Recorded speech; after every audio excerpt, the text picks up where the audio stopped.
Salut à tous, un petit mot rapide avant de lancer l'émission pour vous dire que je ne suis pas dans cette émission. C'est le premier des 2 épisodes que j'ai confié à des amis de l'émission en général pour qu'ils les animent pendant que je prends des vacances ou des semi-vacances. Vous pouvez voir si vous êtes patriote que ces vacances sont finalement un petit peu plus occupées que je ne l'aurais espéré. Mais il n'empêche, ça me laisse quand même un petit peu de temps pour réfléchir à certaines choses. Et donc, je vous laisse dans les mains expertes de notre ami Jérôme Kainborg pour ce premier épisode sans Patrick. Et je voulais aussi signaler et rappeler à ceux qui sont adeptes des rencontres dans la vraie vie où on se voit pour de vrai, si vous êtes parisien, il y a une rencontre le 26 août à l'habituel Corcoran du Sacré-Cœur, le bar auquel on fait toujours nos rencontres de la rentrée. Alors c'est un petit peu plus tôt dans l'été que d'habitude, ou dans la fin de l'été que d'habitude, pour des raisons d'emploi du temps diverses et variées. Mais ça sera le 26 août, donc si vous êtes à Paris, venez en début d'après-midi nous dire bonjour. Il y aura sans doute un petit peu moins de monde que d'habitude, donc ça nous laissera un petit peu plus de temps pour se parler, discuter et se rencontrer. Bon voilà, je vous laisse dans, comme je disais, les mains expertes de Jérôme et de ses invités. À très très vite. Ciao. Cette émission est entièrement financée par ses auditeurs. Si vous aussi, vous voulez soutenir et contribuer, rendez-vous sur patreon.com/rendez-vous tech. Bonjour à tous et bienvenue sur le Rendez-vous Tech, l'émission qui vous résume de manière compréhensible toute l'actualité tech, internet et gadgets.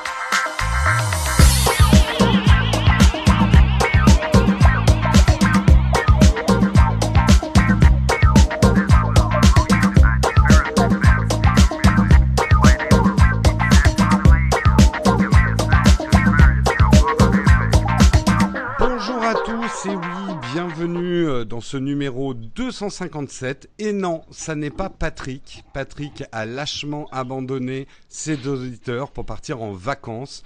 Un concept complètement suranné. Mais heureusement, pour ce mois d'août, en pleine canicule, eh bien, j'ai pris des gens qui travaillent, eux, en plein mois d'août, pour m'accompagner dans cette émission et m'aider à la présenter, parce que sans Patrick, c'est jamais facile. Mais j'ai pris des pointures aujourd'hui. Je veux accueillir, bien sûr, Ulrich Rosier, fondateur d'Humanoid, éditeur de Frandroid et de Numérama. Est-ce que j'ai oublié des titres, Ulrich? Non, des titres. Moi, je suis juste un passionné de tech, hein, tu sais.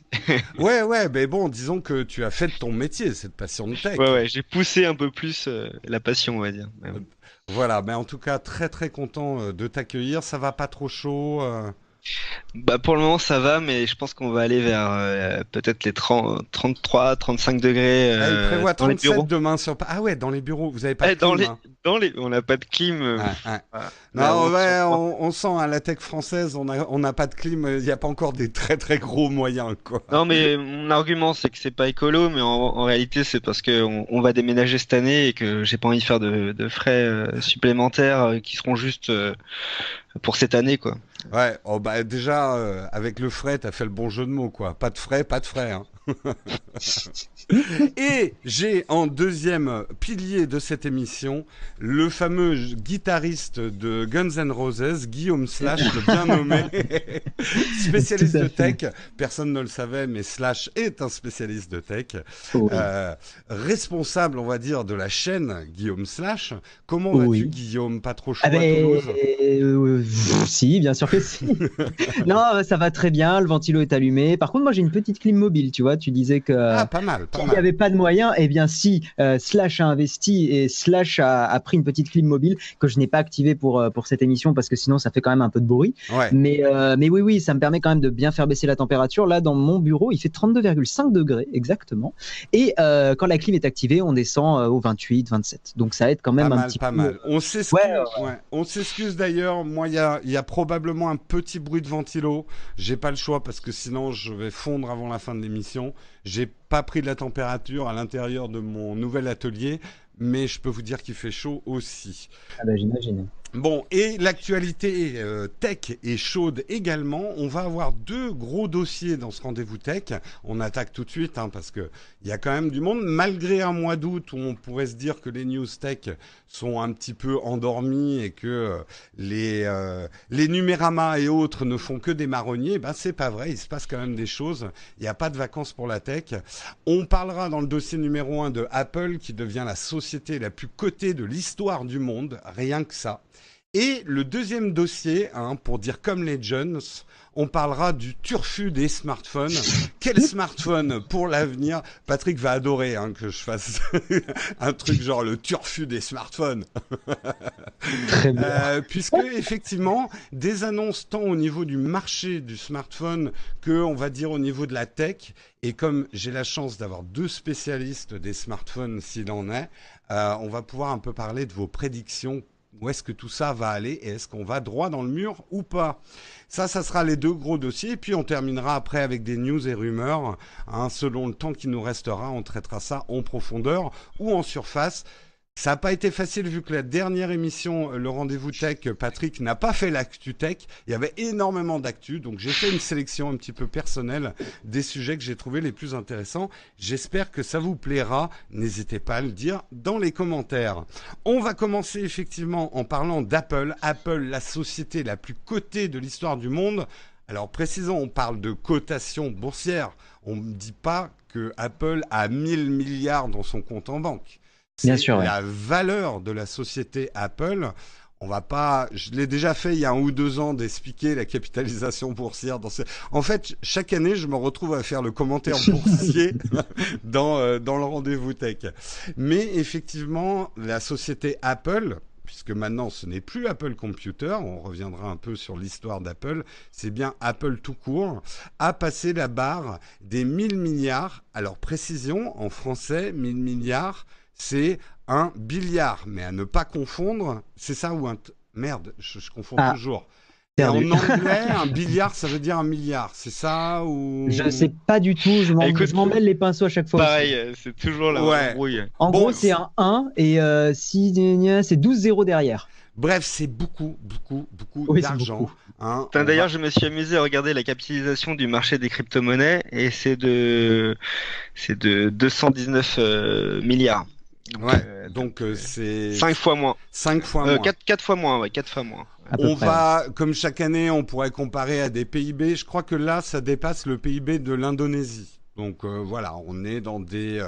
C'est pas un petit joueur, quand même. C'est non seulement c'est pas un petit joueur, mais de l'histoire mondiale des entreprises, aucune entreprise privée n'a eu cette valeur-là, même des grands du pétrole. Donc aujourd'hui, c'est la première société à passer effectivement privée, j'entends, les 1000 milliards de capitalisation boursière. Bon, c'est l'époque aussi qui veut ça. Il y a l'inflation, etc. C'est sûr que les choses ne valaient pas la même chose il y a 50 ans, il y a 100 ans. Mais c'est quand même quelque chose d'important, sachant alors comment Apple en est arrivé là très rapidement. Les investisseurs ont salué, donc c'était mercredi dernier, les résultats trimestriels de la marque. Le bénéfice net de l'entreprise, alors je parle de bénéfice, pas de chiffre d'affaires, mais c'est important de le noter, a bondi de 30%.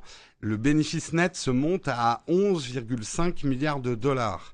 Le chiffre d'affaires a été également meilleur qu'anticipé avec 53,27 milliards de dollars, plus 17%. Ce qui est très intéressant, et je reviens sur des choses, je crois qu'Ulrich, c'est toi qui l'avais dit l'année dernière, ça allait être une mauvaise année pour Apple. Effectivement, la sortie de l'iPhone 10 on a beaucoup discuté dessus. On a dit, est-ce que les gens vont payer ce prix-là pour cet iPhone? J'ai dit que l'année dernière serait une mauvaise année pour Apple, mais c'est vrai que... Après, Mais non, mais oui et non. Parce que là où tu t'es pas trompé, c'est qu'en termes de volume d'iPhone vendus, ça baisse pas, mais ça se tasse. Ouais, ils perdent des parts de marché, Apple, un petit peu dans le milieu des parts de marché, des smartphones. Et puis, ils subissent de plein fouet, pardon, le tassement du marché des smartphones. Mais là où ils ont été malins, c'est qu'ils les vendent plus cher. Et c'est vrai Et que finalement, c'est la stratégie d'Apple, non? Bah oui, Désolé de te oui. couper, mais bon, on a toujours dit qu'Apple dépasserait difficilement 20% de part de marché sur les marchés sur lesquels ils sont. Donc, effectivement, il y a des marchés comme le marché américain, japonais ou britannique où la part de marché est plus élevée, mais dans les autres pays, on n'est pas si loin des 20%, quoi. Ouais. Bien Et sûr. d'ailleurs, bon, là, ils ont peut-être débouché le champagne, mais d'ailleurs, Tim Cook le dit hein, dans sa lettre à ses employés pour les féliciter pour ce cap. Il dit, c'est pas un cap sur lequel on a arrivé notre regard. Le plus important pour Apple, bon, après, c'est la soupe Oui. entrepreneuriale classique. On est tourné vers l'innovation, mais quand on regarde le découpage, Apple reste quand même très, très tributaire des résultats de l'iPhone. Si le marché des smartphones continue à se tasser, il va falloir qu'Apple trouve de nouvelles sources de profit, justement, très rapidement. C'est vrai que l'iPad se tasse. Au niveau des services, ça augmente, mais c'est pas si spectaculaire que ça. Au niveau des autres, de l'Apple Watch, même si ça reste la montre connectée la plus vendue, on est très très loin d'avoir D'un un phénomène renfort. de masse, ouais. Voilà, les Macs, Mm. ça se tasse carrément, et pourtant Dieu sait si ça augmente de prix aussi. Donc le souci reste aujourd'hui quand même pour Apple sur l'avenir. Ils sont les premiers à passer les 1000 milliards de dollars. À noter aussi que d'autres entreprises de la tech les talonnent de très très près. Hein. Certains prédisaient que c'était Amazon qui passerait le premier les 1000 milliards de dollars.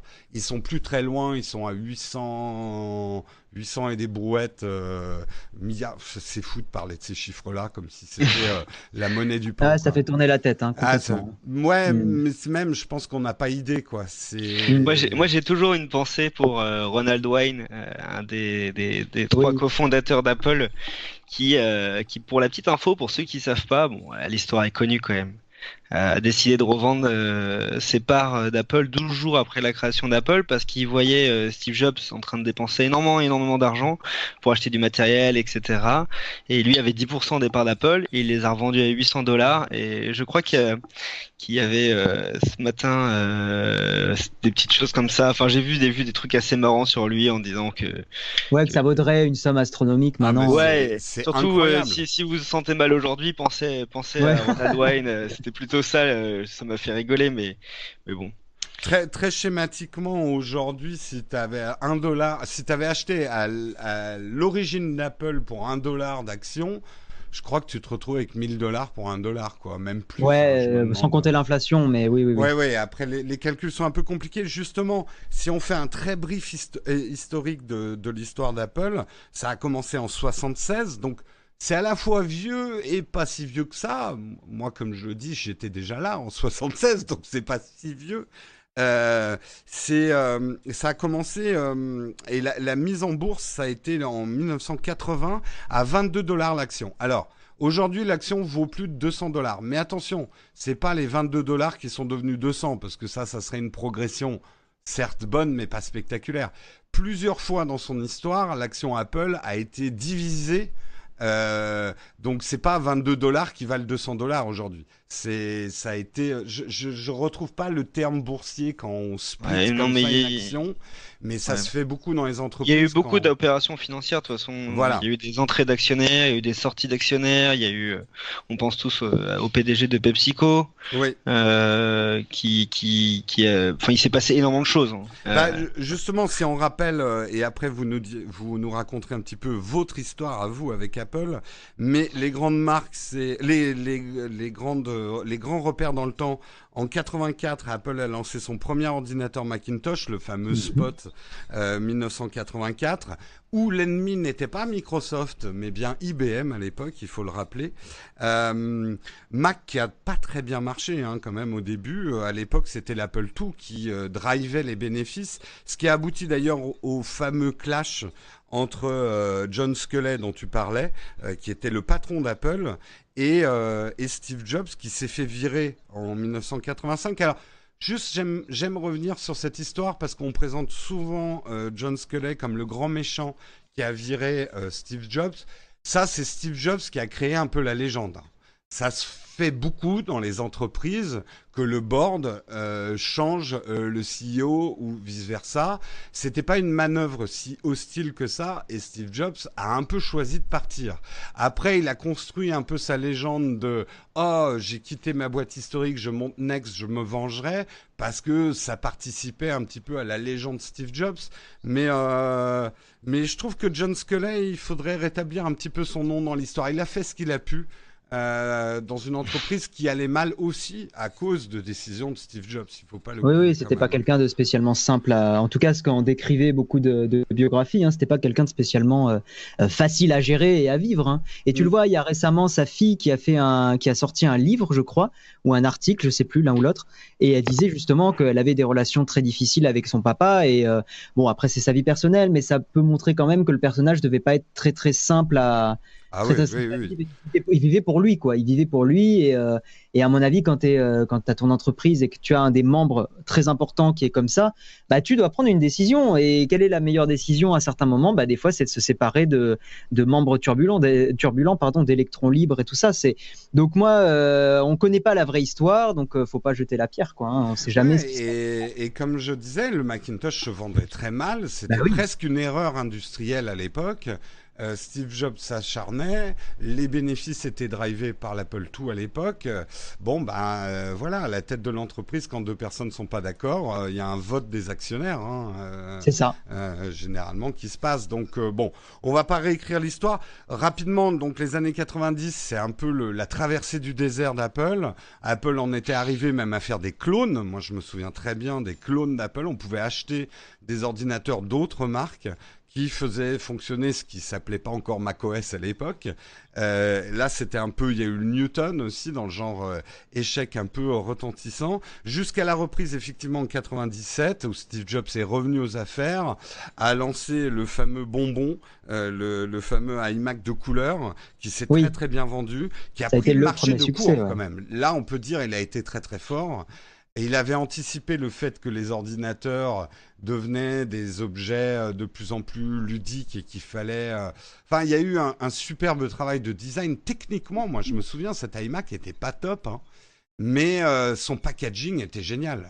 Oui, les performances n'étaient pas exceptionnelles, mais et puis il a aussi anticipé l'USB, qui était Tout à fait. quelque chose de très neuf à l'époque. Il a viré le lecteur CD, si je dis pas de bêtises. Rapidement, les C'est premiers avaient des lecteurs CD. C'est arrivé après. c'est arrivé Ouais. après pour les Ouais. lecteurs CD. Ok, Mm. mais l'USB, ça pour le coup, par contre, il me semblait bien que c'était qu'il avait fait ça assez rapidement. C'était pas mal. Ouais. Mais Et bon, après, c'est pas évident parce que c'est toujours une histoire de contexte et d'environnement. Mais à l'époque, la concurrence, pour des choses qui nous paraissent basiques aujourd'hui, n'était pas spécialement dessus en termes d'interface, en termes de fonction, en termes de langage de programmation. Enfin, c'est pas ouais, évident de se remettre dans un environnement de marché Tout à fait. d'il y a tout à fait. 25-30 ans même des fois. Mais c'est vrai que Steve Jobs revenait aussi avec tout ce qu'il avait développé chez Next, là aussi qui a été, on peut le dire, un échec, hein, la société qu'il avait essayé de lancer en parallèle, enfin quand il est parti d'Apple, mais il a quand même ramené dans son giron ce qui a donné les bases de macOS 10 et une approche effectivement à la fois de l'interface et de ce qui fait le succès d'Apple, le Est-ce que c'est un échec au final? Next, Bah pas comment? vraiment, parce que Bah ça se oui, trouve oui. l'objectif de Steve Jobs était de faire quelque chose de grandiose et ça lui a permis de reprendre en main Apple quoi. En tout cas, Next était un échec financier. Et il n'arrivait pas à les vendre, c'était très très cher. Et quelque part, il a été sauvé par son retour à Apple aussi. Et Next, en le revendant à Apple, il a sauvé ce qu'il avait fait. Mais après, je suis d'accord avec toi, la réussite ne se mesure pas uniquement en termes financiers, même si, in fine, les meilleures intentions du monde et les meilleures idées du monde, si ça rapporte pas Évidemment. d'argent, Mais il y a eu des quand t'es histoires une très société... similaires dans les. Désolé de couper. Il y a des histoires très Bien sûr. similaires en fait dans les nouvelles technologies. Il y a l'histoire d'Intel aussi qui a failli se faire plusieurs fois bouffé par la concurrence en fait, dont même certains membres qui étaient parmi les ingénieurs stars qui étaient partis créer des solutions concurrentes dans les années 80. Mais bon, et c'est vrai que sûrement que ces solutions étaient meilleures, mais au finalement on retient souvent que ceux qui réussissent. Et Et il y ouais, a bien il y a sûr. la même histoire partout, hein. Dans les formats, par exemple, qu'on utilise, souvent c'est les formats de n'importe quoi, de Blu-ray contre le HD DVD, etc. Il y en a ouais, eu plein des duels comme ça, hein. ouais, c'est pas Euh, toujours la meilleure innovation ou le Non, premier qui c'est gagne. Hein. la c'est plus une histoire de populaire. contexte, de C'était la, marché, de communication, de connaissances, c'est de... ça, c'était la PlayStation 4 hein, qui avait poussé le Blu-ray, ou la PS3. Peut-être la PS3 à l'époque. Qui Ah avait non, fait en non, sorte non, que, ouais, peut-être, ouais. il me semble, hein, il y avait un lecteur intégré, donc ça a permis. C'est toujours petits déblocages comme ça qui font qu'une techno passe devant, qu'une entreprise. Ouais, ouais, Voilà, ben, comme moi, tout, hein, comme tout. et c'est quand même assez vrai que c'est rarement les pionniers qui deviennent les colons. Moi, c'est la phrase que je dis souvent. C'est vrai. Même dans l'histoire de la colonisation du monde, etc., vous avez toujours les pionniers, les mecs qui ont l'idée, c'est les premiers à faire. C'est pas toujours ceux qui réussissent, et Ouais. même parfois, c'est rarement ceux qui réussissent. C'est triste, mais il suffit pas d'avoir une bonne idée. Il faut arriver à la Mm. vendre et en faire quelque chose. Ouais, Ce il faut que, des qualités de gestionnaire aussi. Enfin, c'est oui, pas oui, évident. oui, tout à fait. Une entreprise, c'est pas que des bonnes idées aussi. Hein. Mais on en parlera justement avec Tim Cook versus Steve Jobs. Ils n'ont pas les mêmes qualités, mais c'est des qualités qui sont importantes pour une entreprise. Rapidement, parce que l'histoire d'après, vous la connaissez. Là aussi, là où il a eu le nez creux, Steve Jobs. À partir de 2001, avec l'arrivée de l'iPod, il a compris que l'avenir de l'informatique n'était pas les ordinateurs, ou pas forcément que les ordinateurs. Début de la diversification effectivement de l'activité d'Apple, avec tout un écosystème à iTunes autour de la musique, à essayer de sauver. Il faut se souvenir aussi du contexte de l'époque. À l'époque, la musique se faisait pirater hyper vite. C'était l'époque de Napster, etc. Et la musique tremblait encore plus que maintenant. C'était la fin des haricots. Et Steve Jobs est arrivé avec une espèce de solution à la fois technologique et financière pour sauver quelque part le monde de la musique. Et ça a marché. Ça a marché, l'iPod, ça a même été un succès énorme. iPod qui a mené, on le sait aujourd'hui, les recherches ont d'abord été menées pour l'iPad avant l'iPhone. C'est ça, peut-être que certains d'entre vous ne savent pas, mais les premières recherches sur quelque chose de tactile, c'était d'abord une tablette chez Apple, mais ils ont décidé de faire le téléphone avant. Hmm. L'iPad est sorti après. Ouais, ouais, ouais. Je savais pas ça. Ouais, ouais, ouais, si, si. Ils travaillaient. Tu sais, c'était l'époque où Microsoft commençait à sortir des tablettes. Oui, C'est là où Apple s'est mis à travailler sur le sujet. Mais ils ont vu, et là aussi, ils ont eu le nez creux. Ils n'ont pas sorti du tout le premier smartphone, mais on peut le dire, et je pense que Ulrich et toi, vous serez d'accord. Ça a été le smartphone qui a donné naissance au marché des smartphones modernes. Avant, complètement. c'était pas vraiment des smartphones, quoi. Faut être de mauvaise foi Oui, après, il y a eu évidemment, il y a eu des concurrents qui ont sorti des trucs tactiles, mais ce style de smartphone-là, enfin ce feeling-là, c'est l'iPhone, c'est complètement.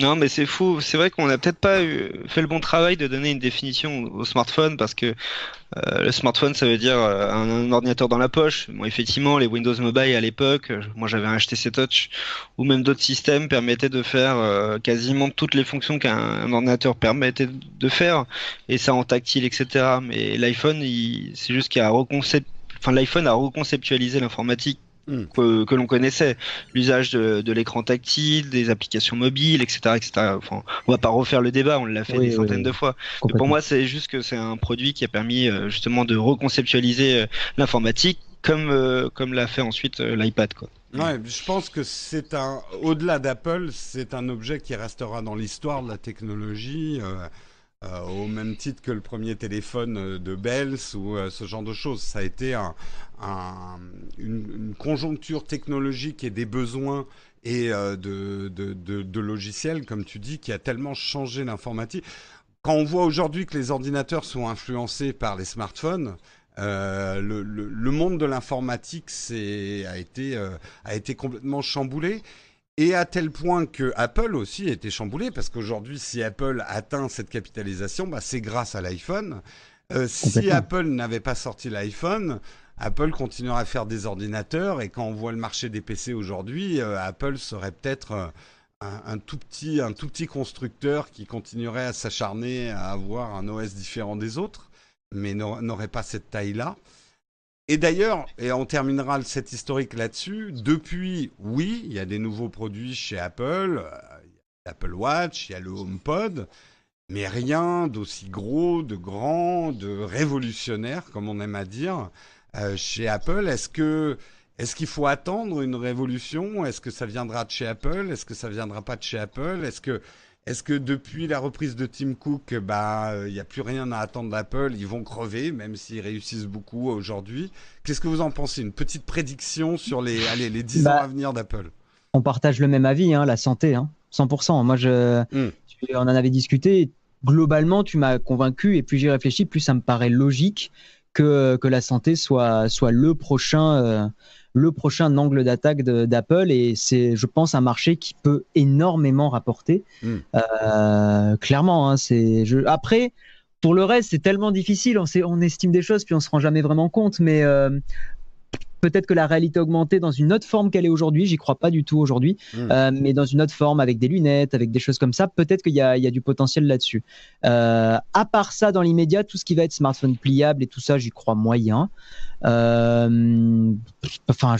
J'y vois pas, mais peut-être je me trompe, hein, 100%. Et ouais, je pense que pourquoi pas aussi un téléphone qui se clipse dans un ordi portable. Ça, il y a eu des concepts comme ça qui ont été faits. Razer avait fait ça et on n'a jamais vu.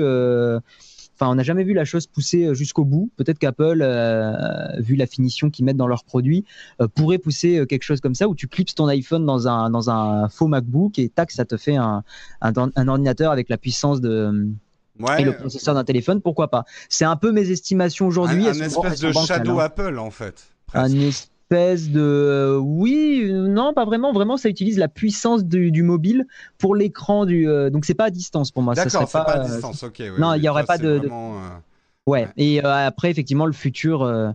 même si des gens n'aiment pas forcément, le futur est Shadow aussi, hein, et il est possible qu'il y ait des évolutions. De la puissance, je pense, là moi je suis d'accord avec toi, je pense qu'Apple travaille déjà sur le sujet. Ouais. Oui, la déportation de la puissance, complètement. Ouais. Toi, Ulrich, un pronostic différent Oui, un peu différent. Après, c'est pas évident. J'avoue, j'ai arrêté de chercher le produit qui serait le prochain relais de croissance parce que je pense que c'est ultra compliqué de connaître le produit. Ce que je sais chez Apple, c'est que on trouve ce qui a fait le succès de la marque aussi depuis longtemps, c'est une vraie approche de la finition et de la qualité des services et des produits que l'entreprise commercialise. Et je pense que les prochains marchés, prochains segments de marché qui vont apparaître, la marque fera toujours des produits de qualité parce que c'est vraiment imprégné dans l'ADN de la marque et donc je pense qu'ils vont réussir à garder cet écosystème d'utilisateurs qui vont adhérer aux produits. Donc moi j'ai hâte de voir qu'est-ce que ferait Apple dans la vidéo à la demande, des services comme ça où ils ont quand même une capacité de financement énorme. Et peut-être dans le jeu vidéo, même si Apple et le jeu vidéo ça a pas vraiment été ça, mais vous parliez du cloud gaming, moi effectivement, je suis un convaincu du cloud gaming. Je suis un convaincu du cloud computing plus globalement. Mais c'est des usages qui sont compliqués aujourd'hui quand même. C'est difficile de se projeter en disant moi le cloud computing ça va révolutionner mon quotidien en fait. Pas vraiment aujourd'hui. À part pour le jeu vidéo, c'est vrai que c'est sympa de pouvoir jouer avec un petit appareil et juste payer un abonnement sans se casser la tête d'avoir une grosse tour avec soi ou un ordinateur qui fait du bruit et qui chauffe. Mais bref, c'est compliqué. Mais voilà, moi je pense que effectivement Apple est aujourd'hui une énorme entreprise, c'est la plus grosse. Ouais. Donc ils fonctionnent comme une entreprise, c'est-à-dire qu'ils vont prendre des risques, mais des risques qui seront mesurés, qui seront intégrés dans un écosystème. Et puis derrière, pour moi, c'est tous les process de qualité qui font aussi le succès d'Apple. Donc une belle part de marché de 15 à 20%, des marges de rêve. Voilà, je pense que la recette ou indécente, ouais, la recette ne changera jamais, quoi. Je pense, elle changera jamais. Là, on peut dire quand même où Apple a fait un pari l'année dernière, c'est de repousser le plafond. Est-ce que les gens sont prêts à dépenser ça pour un smartphone? A priori, oui. Oui, mais je pense qu'ils sont capables de dépenser plus aussi. Mais plus. Moi, je suis assez d'accord. Disons que pas tout le monde, loin de là. Mais c'est pas grave que pas tout le monde ne puisse acheter un iPhone X pour Apple. L'important pour eux, c'est... Alors, ils appliquent pas des marges du marché du luxe, parce que c'est beaucoup plus important, hein, les marges dans le marché du luxe. Mais c'est un marché vraiment premium et ils s'intéressent au premium. Est-ce qu'ils vont sortir des iPhones genre SE pour pas trop perdre ceux qui ont moins de moyens? Oui, bah oui, c'est Oui, les rumeurs, c'est ça. c'est les rumeurs, mais Ouais. Apple est jamais. Alors, ce qu'ils font avec l'iPad, et je terminerai là-dessus, ce qu'ils font avec l'iPad est intéressant. Ils ont sorti un iPad qui, à quelques nuances près, n'est pas très différent de l'iPad Pro, à un prix très compétitif pour une tablette. Et ça, on peut le reconnaître quand même sur le marché des tablettes. Microsoft, d'ailleurs, a du C'est mal à aujourd'hui suivre avec sa la surface. référence 10 pouces. Mais bon. Mm. Et du coup, est-ce qu'ils feront pareil avec l'iPhone? À voir. À voir, on le saura en tout cas en septembre. Oui. Et les chiffres qui sont donnés cette année des résultats d'Apple me font pas dire ça. Après, je pense qu'ils vont simplement sortir un iPhone 10 2 et peut-être mettre à jour un iPhone 8 qui. C'est ça, il y a un iPhone X Plus de 6,5 pouces, il y a l'iPhone X2 qui est 5,8 pouces et il y a un low cost qui sera 6,1 pouces avec un écran LCD. Ouais, c'est bon, j'ai tout bon de mémoire. C'est ça, Ouais, c'est les voilà. trois rumeurs. En tout donc, cas, c'est les rumeurs, oui. Oui, Du coup, j'ai même pas suivi les rumeurs et en tête, moi, ça me paraît logique. Après, bon, Oui. bon, on verra. Écoute, Ouais, wait and see. Mm. wait and see. En tout cas, bon, voilà, aujourd'hui, les gens sont prêts à dépenser plus de 1000 euros pour un smartphone. Check, c'est fait. Ouais, c'est fait. Oui. Maintenant, c'est jusqu'à 2000 euros. Maintenant, c'est la fête au slip. Ouais, Et voilà, pour on avoir atteindra, testé tous les hauts de gamme du marché depuis longtemps et surtout sur les 12 derniers mois, c'est quand même impressionnant de voir que l'iPhone 10 qui est sorti en septembre 2017 est toujours le téléphone le plus performant du marché, qui tient toujours le coup en termes de photos, même s'il se fait dépasser par certains dans certaines conditions, et que son écran est toujours aussi beau, et que le Ouais. design est toujours une référence. Que c'est quand même impressionnant, je dois l'avouer. Même. Ouais, ouais, et des technologies comme le Face ID. Alors, je sais que ça marche pas pour tout le monde. Je sais puisque la maison Marion a un visage qui est réfractaire au Face ID. Mais quand ça marche, t'as l'impression quand même d'avoir un smartphone légèrement au-dessus de tout le monde, quoi. Moi, ça a un peu changé ma vie, hein, le Face ID. Toi, t'as un iPhone 10 aussi, Oui. Guy? Ouais. Ouais. On a tous un iPhone 10 aussi. Ouais, j'en suis très très content. C'est cher, c'est sûr, mais finition Apple. C'est beaucoup de gens critiquent, beaucoup de gens disent vous êtes des pigeons d'acheter aussi cher, mais beaucoup de ces personnes-là n'ont pas testé, je pense, ou peut-être pas assez longtemps. Bon après là peut-être je vais me faire incendier, mais pour pas mal de personnes, je pense que il y a des gens qui rentrent pas dedans, bien évidemment. On peut totalement ne pas rentrer dans la philo Apple, mais souvent beaucoup de gens qui hurlent à Apple et qui comprennent pas pourquoi on dépense autant. C'est tout simplement parce que tu as une finition dans le téléphone qui est impressionnante. Face ID, c'est vrai que ça marche, je veux dire 95% du temps. C'est assez génial comme technologie. Et puis même, enfin, c'est un feeling, c'est le feeling Apple. C'est bien fini, ça marche bien, il y a quasiment jamais de bugs. Je suis sur la bêta d'iOS 12, j'ai quasiment pas eu de bugs. Enfin, tu vois, même pour une bêta. Après, ils ont eu pas mal de bugs cette année quand même. Hein. J'en ai énormément, moi, mais bon. Ah ouais, après, c'est le risque de la bêta, quoi. Sur la dernière, j'ai pas eu de soucis. Enfin, j'en ai eu à un moment, mais ça. Justement, dans les critiques, je dirais qu'Apple est en train de perdre un petit peu son savoir-faire au niveau. Ils ont sorti. Il y a des gros bugs quand même. Et puis, sur iOS 11, oui. iOS 11 n'a pas été génial, mais iOS 12 est là. Génial, et même la gestion, on va dire, des trucs. Mais bon, on pourrait ça en reste parler. Quand même l'OS quasiment un des plus avancés au monde en termes de. Puis en termes de stabilité, il y a fonction pas et de stabilité. Mais bon. Mais moi j'ai hâte de voir ce que va faire, pour terminer un peu si tu veux le volet Apple, j'ai hâte de voir ce qu'ils vont faire côté Mac avec de l'ARM, j'ai hâte d'avoir un produit fanless aussi puissant qu'un MacBook Pro, je peux rêver un peu, et puis j'ai hâte de voir aussi un produit, moi j'ai acheté un iPad Pro pour remplacer à l'usage un MacBook en mobilité, exclusivement en mobilité, mais je voyage beaucoup et je bouge beaucoup et je vais beaucoup en réunion, et l'iPad Pro en 4G avec son clavier c'est quand même une pure merveille, quoi. Moi j'ai gagné 3 fois le poids dans mon sac et l'autonomie aussi au passage. Tu prêches un convaincu, hein. Moi quand j'ai fait ma vidéo, mon iPad Pro est mieux que ton PC, ça fait grincer des dents, mais j'ai expliqué derrière, pour tout un tas d'usages, moi je peux plus me passer de l'iPad Pro, je me passe beaucoup plus facilement d'amener un ordinateur en voyage, quoi. Et en plus, je suis un fervent fan de Chrome OS, et bon voilà, j'attends, mais aujourd'hui, il n'y a pas mieux que l'iPad Pro pour la mobilité et le multitâche, on va dire. Bah après, ça dépend du métier que t'as. Bon, là, on est en train de partir dans des débats Effectivement. dans tous les Divergents. sens. Et là, bah, les non, gens mais- qui sont allergiques à Apple, on en a 3 qui Ah, les sont pauvres. morts. Ah, mais là, j'ai eu plein de pouces rouges sur mes vidéos. D'un coup, c'est Ah c'est bah parti. oui, là, il y en a qui ont des crises d'asthme en écoutant le rendez-vous tech. Non, mais on Trop va parler d'Apple, d'Android juste après, ok? Ouais, on va parler d'autre chose. J'avais encore un autre sujet sur Apple, mais on va le chanter, on le gardera pour une autre émission. On va passer effectivement au deuxième dossier de ce rendez-vous tech d'été. Rendez-vous tech où on va rester quand même dans les smartphones. On parlera peut-être un petit peu d'Apple, mais on va parler justement des autres smartphones et du marché global des smartphones. Plusieurs événements sont venus parsemer ces derniers temps. Huawei, puisque bon, là on vient de parler d'Apple, mais justement Apple en perd de marché. Avant, il avait la 2e place, il est passé 3e, et c'est Huawei qui a ravi la 2e place. Et non content de ravir la 2e place, Huawei nous dit aujourd'hui qu'ils veulent passer numéro 1 d'ici 2019. Donc c'est une ambition affichée, c'est bien en tout cas, ils ont de l'ambition, sachant que Huawei n'a pas le marché américain, ou n'a pas réussi, et justement ils sont sous le coup de pas mal de blocages sur le marché américain. Alors déjà, passer numéro 2 au niveau monde sans avoir le marché américain, Bah, marché asiatique. Hein. ouais, ça montre le Et poids. il y a beaucoup. Non, mais beaucoup ils ont mis une grosse accélération sur le marché européen. Oui, Ah oui. Il y a mais des quand même, chiffres qui sont pas publics et qui sont les chiffres qui sont de GfK qui sont pas publics parce que c'est des chiffres qui proviennent d'études extrêmement onéreuses et c'est leur business model à GfK, donc ils communiquent pas ces chiffres-là. Mais moi j'ai pu voir les chiffres de juin de cette année et la croissance de Huawei en France, elle est impressionnante, quoi. ouais. Ils vont venir, je pense, cet été, numéro 2 sur l'open market, c'est-à-dire tout ce qui est hors opérateur, ils vont être numéro 2.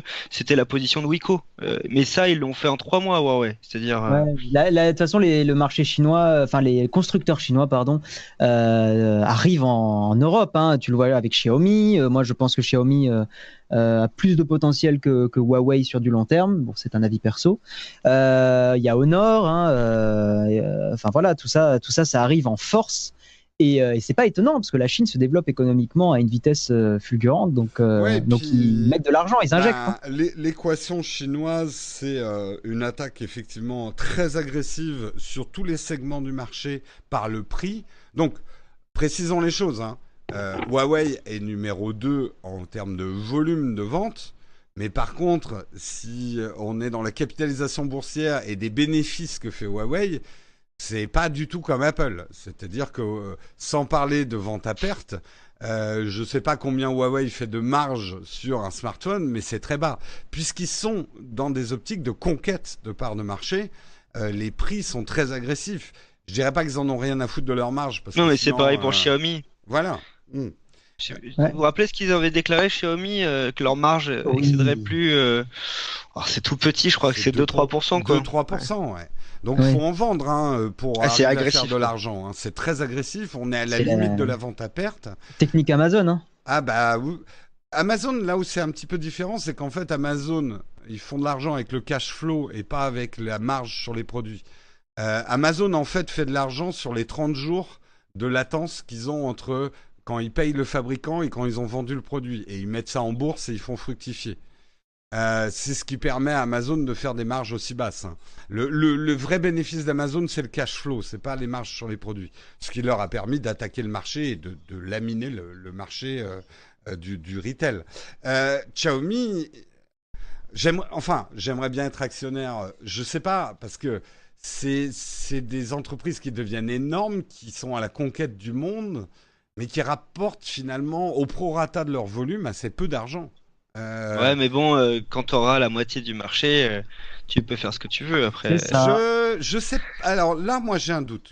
J'ai un doute parce que est-ce qu'on En a- Inde, c'est impressionnant. Mais Ils ont justement, lancé du vidéo à la faisons- demande, de la musique à la demande. Ils ont lancé du jeu vidéo à la demande. Enfin, Bah, faisons un pronostic. Est-ce que le futur du smartphone est chinois et non plus coréen ou américain c'est sûr. Est-ce qu'on achète du Xiaomi ou du Huawei à cause de son prix ou à cause de sa qualité? Et est-ce que quand ils vont augmenter leur prix, parce qu'ils seront obligés de les augmenter, est-ce qu'on va les suivre? C'est ça la question que je me pose. Pour avoir Xiaomi, testé moi, le P20 Pro ou le Mi Mix 2S, donc les deux, c'est la qualité, quoi. C'est des produits qui ont voilà, ils ont peu de choses. Je pense que, enfin, Ah oui, vous oui, les oui. avez testés, c'est des produits qui sont top, quoi. Puis tout ce qui est Ils sont autour chez moins chers, hein, Xiaomi, mais ils sont top. la trottinette, l'aspirateur, le Et est-ce qu'ils distributeur vont... de savon. Ouais. Attention, j'en ai Ah un, non, non, mais Xiaomi. je sais, c'est Ça excellent. déconne pas, hein. Il est Est-ce qu'ils bien, il est vont... super Est-ce bien. qu'ils vont arriver à suivre aussi en après-vente? Oui, enfin, c'est une machine de guerre, ça va suivre. Pour Ouais, mais l'instant, ça ils coûte sont cher, ça encore. coûte cher, parce que Ça là, suit. Ouais, mais ça... regarde Huawei, ils sont là depuis quoi, 15 ans, je veux dire, ils suivent, hein. Hmm. Il n'y a pas de surprise. Et Xiaomi en Chine, ils suivent aussi. Je veux dire, le SAV, je pense que c'est des produits qui restent quand même assez fiables. Alors, un peu moins, j'ai souvent des mauvais retours sur les produits un peu tiers de Xiaomi. Moi, j'en utilise énormément, hein. Ça va des baskets à la domotique en Ah, toi passant aussi, t'as les par le baskets. projecteur vidéo. Mais moi, j'ai eu des amis qui ont testé des produits et on voit quand même que les retours, ils peuvent être un peu plus mauvais, c'est un peu irrégulier, par exemple sur la brosse à dents, etc., où c'est un peu moins bon. Mais bon, ça reste quand même très bon, quoi. Hmm. Beaucoup mieux que du no-name ou beaucoup mieux qu'une marque low cost, quoi. Et le fait que des gouvernements comme les États-Unis et la France commencent à dire qu'il ne faut pas trop acheter du matos Huawei parce que il y aurait beaucoup d'espionnage et des choses comme ça, est-ce que c'est une hypocrisie de, par exemple, des États-Unis de bloquer Huawei parce qu'ils ont peur pour leur marché intérieur, ou est-ce qu'il y a un réel risque, on va dire, de D'ingérence, géopolitique enfin, et Ouais. d'ingérence?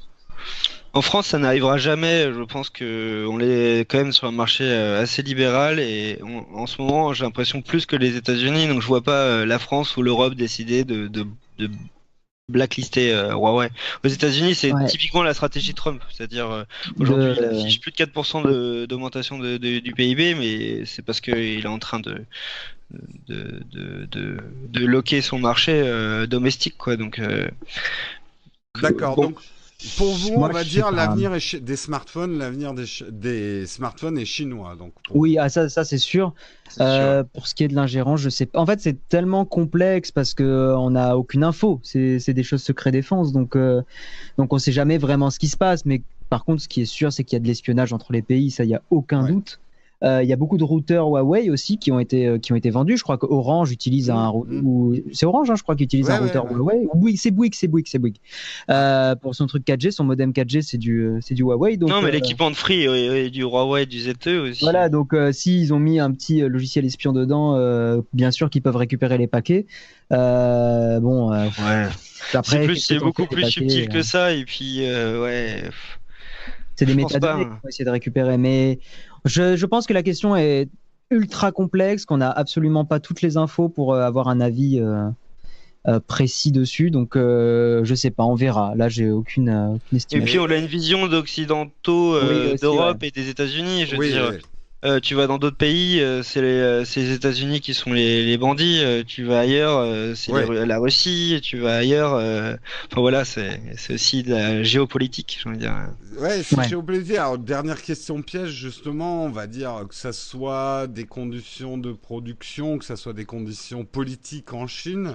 Est-ce que vous pensez que ça perturbera les consommateurs ou pas du tout? Est-ce qu'ils vont réfléchir avant d'acheter chinois ou non, s'il y a que le prix qui importe, le Bah... prix et la qualité? Je pense ils s'en fichent. Ouais, L'étranglement, il peut voilà. se faire en termes de distribution, mais il se fera pas en termes de choix d'utilisateur. Non, non, mais je Malheureusement, suis d'accord avec vous, en fait. oui, tu poses une question. Oui, oui. Le prix est le principal argument pour beaucoup de personnes. Très peu de gens sont sensibilisés à des questions de vie privée, à des questions d'éthique et tout ça. Et je jette pas la pierre aux gens. C'est juste que bah, il y a beaucoup de personnes qui n'ont pas forcément des moyens exceptionnels dans leur vie. Donc quand tu leur dis, bah, tu as un Xiaomi à 80 balles qui est vachement bien et même tu leur dis ça et c'est tout. Ils vont dire, bah, s'il est bien. Ouais, À après, t'as un OS américain dessus, donc Voilà, enfin Oui, bon, oui. c'est. dont les Google Play Services sont directement gérés par Google, comme le nom l'indique. Donc bon, Hmm. Et alors, maintenant qu'on a vu un peu le marché, donc smartphone chinois, ok, le futur est chinois. En termes de technologie, alors là, je donne des nouvelles un petit peu en vrac pour orienter un petit peu le débat.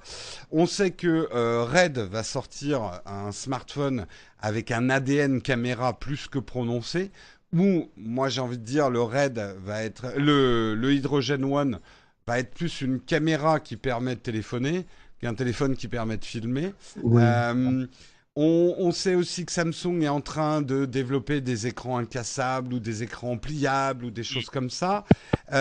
On a vu un projet complètement fou là, la semaine dernière, le Turing Hubble Phone, un Alors ça, je espèce connais pas du tout. Allez voir. de téléphone Mais est-ce que vous connaissez la tentaculaire. boîte Turing ou pas? Bah, ils ont déjà fait le coup en fait. Ouais, en fait, ça fait au moins 6 fois qu'ils reviennent. Nous, chez nous, c'est une joke quoi sur Frandroid. C'est-à-dire qu'à chaque fois, ils arrivent avec des projets complètement ouf. Ils ont fait des financements participatifs où ils ont remboursé une partie des gens parce qu'ils ont jamais été capables de produire le Ouais. téléphone qu'ils avaient vendu. Et à chaque fois, c'est des Américains qui font n'importe quoi. Ah oui, non, mais C'est- là, le téléphone, c'est un. Tu vois les vieilles caméras vieilles, il y en a encore, celles dont la poignée, t'avais la batterie dans la poignée, puis t'as l'objectif Ouais. qui est au-dessus, ça ressemble un peu à un Entendu. gun. Bah, ça ressemble un peu à ça, le smartphone qu'ils veulent sortir. Ouais, je suis en train de regarder là. Non, mais j'y crois pas une seule seconde. Ouais. Enfin, quand tu vois que déjà Apple, ils ont eu du mal pour faire en sorte que l'écran prenne toute la surface jusqu'en bas. Là, je vois le truc, il y a des roues crantées, l'écran il est incurvé, mais qu'à certains endroits, non.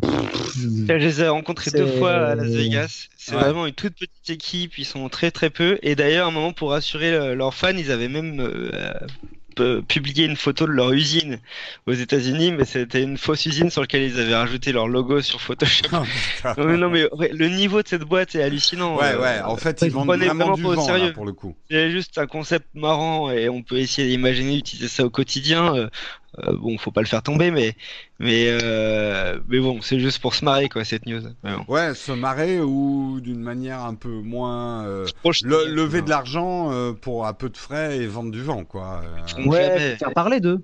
Ouais, faire parler de, ouais. Et ils savent très bien faire parler d'eux. Hein. Le problème, c'est Bah, la preuve, on en parle. Ouais, bah voilà. Non, alors moi juste pour, on va accélérer un petit peu parce que sinon on n'arrivera pas au bout de l'émission, mais on va dire dans les 2 ans à venir, les 5 ans à venir et les 10 ans à venir, comment vous voyez les smartphones? Pronostic un petit peu. Attends, Qu'est-ce que 2, vous voyez- 5 ou 10? 2, Deux, 5, cinq et- non, 2, donc on va dire court terme, 1 ou 2 ans. Est-ce que c'est les écrans souples, est-ce que c'est les écrans incassables qui vont être l'argument de vente numéro 1 des smartphones? Dans les 5 ans, est-ce que le form factor, qu'est-ce que c'est qu'un smartphone va changer? Et dans les 10 ans, est-ce qu'on aura une puce implantée dans le cerveau? Voilà, en gros, le type de pronostic que vous pouvez faire. Ouais. Tu veux commencer, Ulrich? Comme tu veux, ouais, je peux. C'est un Vas-y, exercice qu'on fait régulièrement parce qu'il est assez marrant à faire. Et bon, on peut voir ce qui est à court terme dans un an. Le capteur d'empreinte digitale, il va se situer sous l'écran. Donc ça, c'est C'est un sûr. fait. Ça fonctionne déjà. On est juste en train d'améliorer un peu la performance de ce type de fonction. Le déverrouillage facial, ça marche très bien. Ça marche très bien chez OnePlus. Ça marche bien aussi chez Apple. Donc, même si on parle de 2D, 3D, bon, c'est juste la technologie qui est en train de s'améliorer et qui va gagner en sécurité on va dire, en performance et en confort d'usage. Non, moi, ce que je trouve vraiment intéressant, mais c'est parce que je suis aussi un photographe amateur, mais moi je trouve ça intéressant de voir les appareils qui vont multiplier les capteurs à l'arrière avec des objectifs différents, des lentilles, enfin, qui vont permettre du coup un usage du téléphone intéressant avec du grand angle, du 50 mm et peut-être même plus. Et donc là, c'est ce que j'attends moi. J'attends là, c'est-à-dire ce que fait un petit peu le projet Light, le Ouais. Light Phone. Ouais. L'araignée, ouais. Bon, ça, je C'est trouve un ça peu ce que va intéressant. faire Red aussi, hein, avec des smartphones qui sont très très orientés photo ou vidéo, quoi, avec des spécialisations en fait. Après, c'est gimmick hein, quand même. Hein. Ces smartphones-là, c'est pour un public très restreint. 95% de la population. Ouais, mais ça va arriver. Oui, mais Regarde. c'est Oui, bien c'est sûr, un bien public sûr. qui est peut-être prêt à mettre pas mal d'argent pour avoir ce type de choses aussi. Huawei, sûr. ils sont déjà à 3 capteurs. Je veux dire, sur le P20 Pro, avec un capteur qui fait du x3, je crois. Donc bon, on va y arriver en fait. Il y en aura peut-être 3 ou 4 et ça permettra de faire du grand angle, du 50 mm, du bokeh, d'une façon encore meilleure qu'aujourd'hui. Bon, Bah, Ouais. sans parler qu'il y a une grosse innovation qui risque d'arriver, c'est je crois les MetaLens. Oui, c'est les MetaLens qui vont permettre de faire des lentilles plates qui auront les mêmes fonctionnalités que des grosses lentilles qu'on a aujourd'hui, le gros verre qu'on a devant. Ouais. Donc le rêve d'un cool. smartphone qui aura des capacités d'un réflexe, moi il y a 2 ans j'aurais dit ça n'arrivera jamais parce qu'il y a des propriétés physiques au verre et la taille des capteurs et tout. Aujourd'hui, quand je vois les recherches qu'il y a sur les MetaLens, ça fait réfléchir. Hein. Ouais, et quand j'ai vu la démo du Galaxy S9 avec l'objectif variable qui a une double ouverture, moi je trouve ça assez fun quoi. C'est le premier modèle qui est comme ça, mais J'ai bien aimé aussi, ouais. moi j'aime bien d'un point de vue Ouais. tech, on va dire. Ouais. Même Toi, si dans Guillaume, l'usage, Ouais. toi, Guillaume, les évolutions rapides à venir. Ouais, 2 ans, ça va être de l'optimisation, Ouais. capteur d'empreinte sous l'écran, tout ça.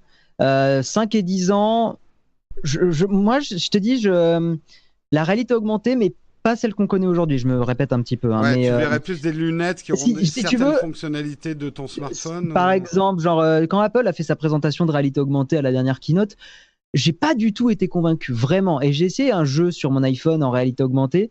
Je trouve ça d'un pénible à Ah bah utiliser. oui, c'est c'est lourd, très même, hein. désagréable. Ouais. Mais là où la réalité augmentée peut être super intéressante, plus que la réalité virtuelle, c'est que c'est pas une techno qui est très contraignante si elle est bien faite. Je pense que les Google Glass sont arrivés beaucoup trop tôt. Oui. Mais je pense que des lunettes comme ça ou des lentilles, parce qu'on arrive à faire aussi des écrans dans des lentilles maintenant, je pense qu'il y a quelque chose à exploiter là-dessus. Ça garde l'avantage d'être quand même quelque chose d'externe et pas quelque chose qu'on implémente sous la peau.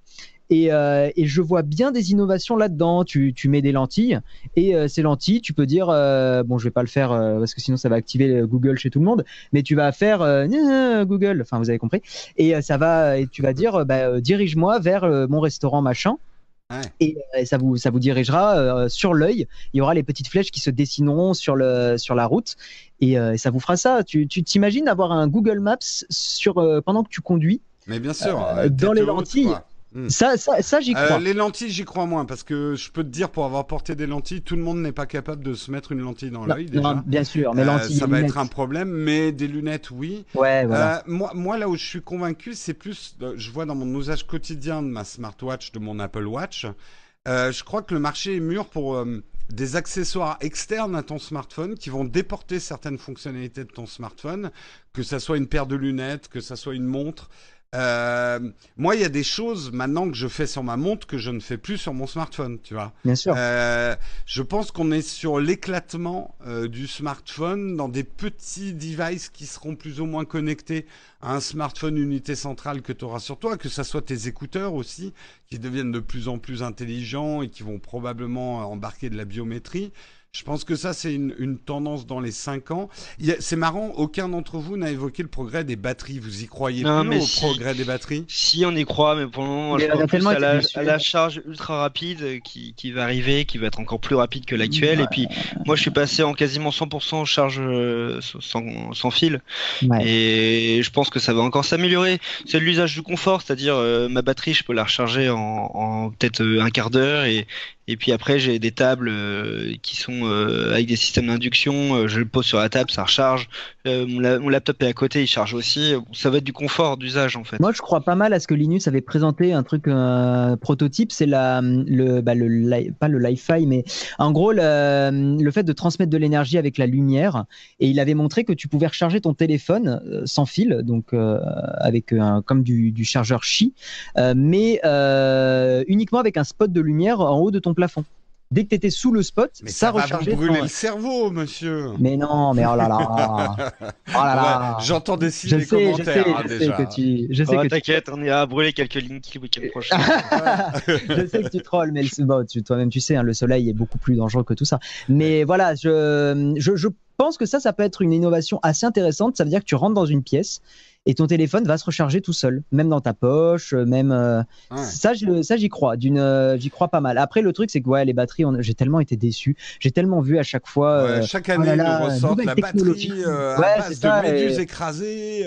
au bout d'un moment tu y crois plus trop quoi. Enfin, Ouais. Moi, je pense, et c'est vrai que Samsung va dans ce sens pour l'année prochaine. Bon, c'est peut-être pauvre, mais c'est quand même important dans le quotidien des gens. Des smartphones de plus en plus résistants. Alors, c'est vrai qu'aujourd'hui, je pense que pendant une époque, c'était un vrai marché pour les constructeurs de smartphones de les faire réparer. Mais qu'aujourd'hui, ça fait plus de bad buzz qu'autre chose. Et finalement, c'est plus contraignant qu'autre chose. Je pense qu'en termes de matériaux, on sait qu'il y a des matériaux qui existent, qui seraient plus résistants que les matériaux qu'on utilise aujourd'hui pour les smartphones. Je pense notamment dans le haut de gamme qu'on va voir la céramique arriver, probablement des verres plus incassables que ce qu'on a aujourd'hui. C'est possible. Parce que moi, honnêtement, je suis prêt à payer plus cher encore que ce que je paye un iPhone 10 pour avoir un truc qui peut passer sous une voiture sans se péter, quoi. Ça, oui, je suis prêt, moi, personnellement, oui. Parce que c'est pas tellement le coup, mais c'est tellement pénible de péter son écran parce que ça t'immobilise ton smartphone et que pour moi, c'est un outil de productivité que je considérerais ça presque comme une forme de service que je suis prêt à payer, quoi. Ouais, non, mais t'as raison, et c'est comme énormément de choses, comme la résistance à l'eau. On va pas aller prendre sa douche avec son téléphone. Même quand le téléphone résistant à l'eau, c'est un peu stupide.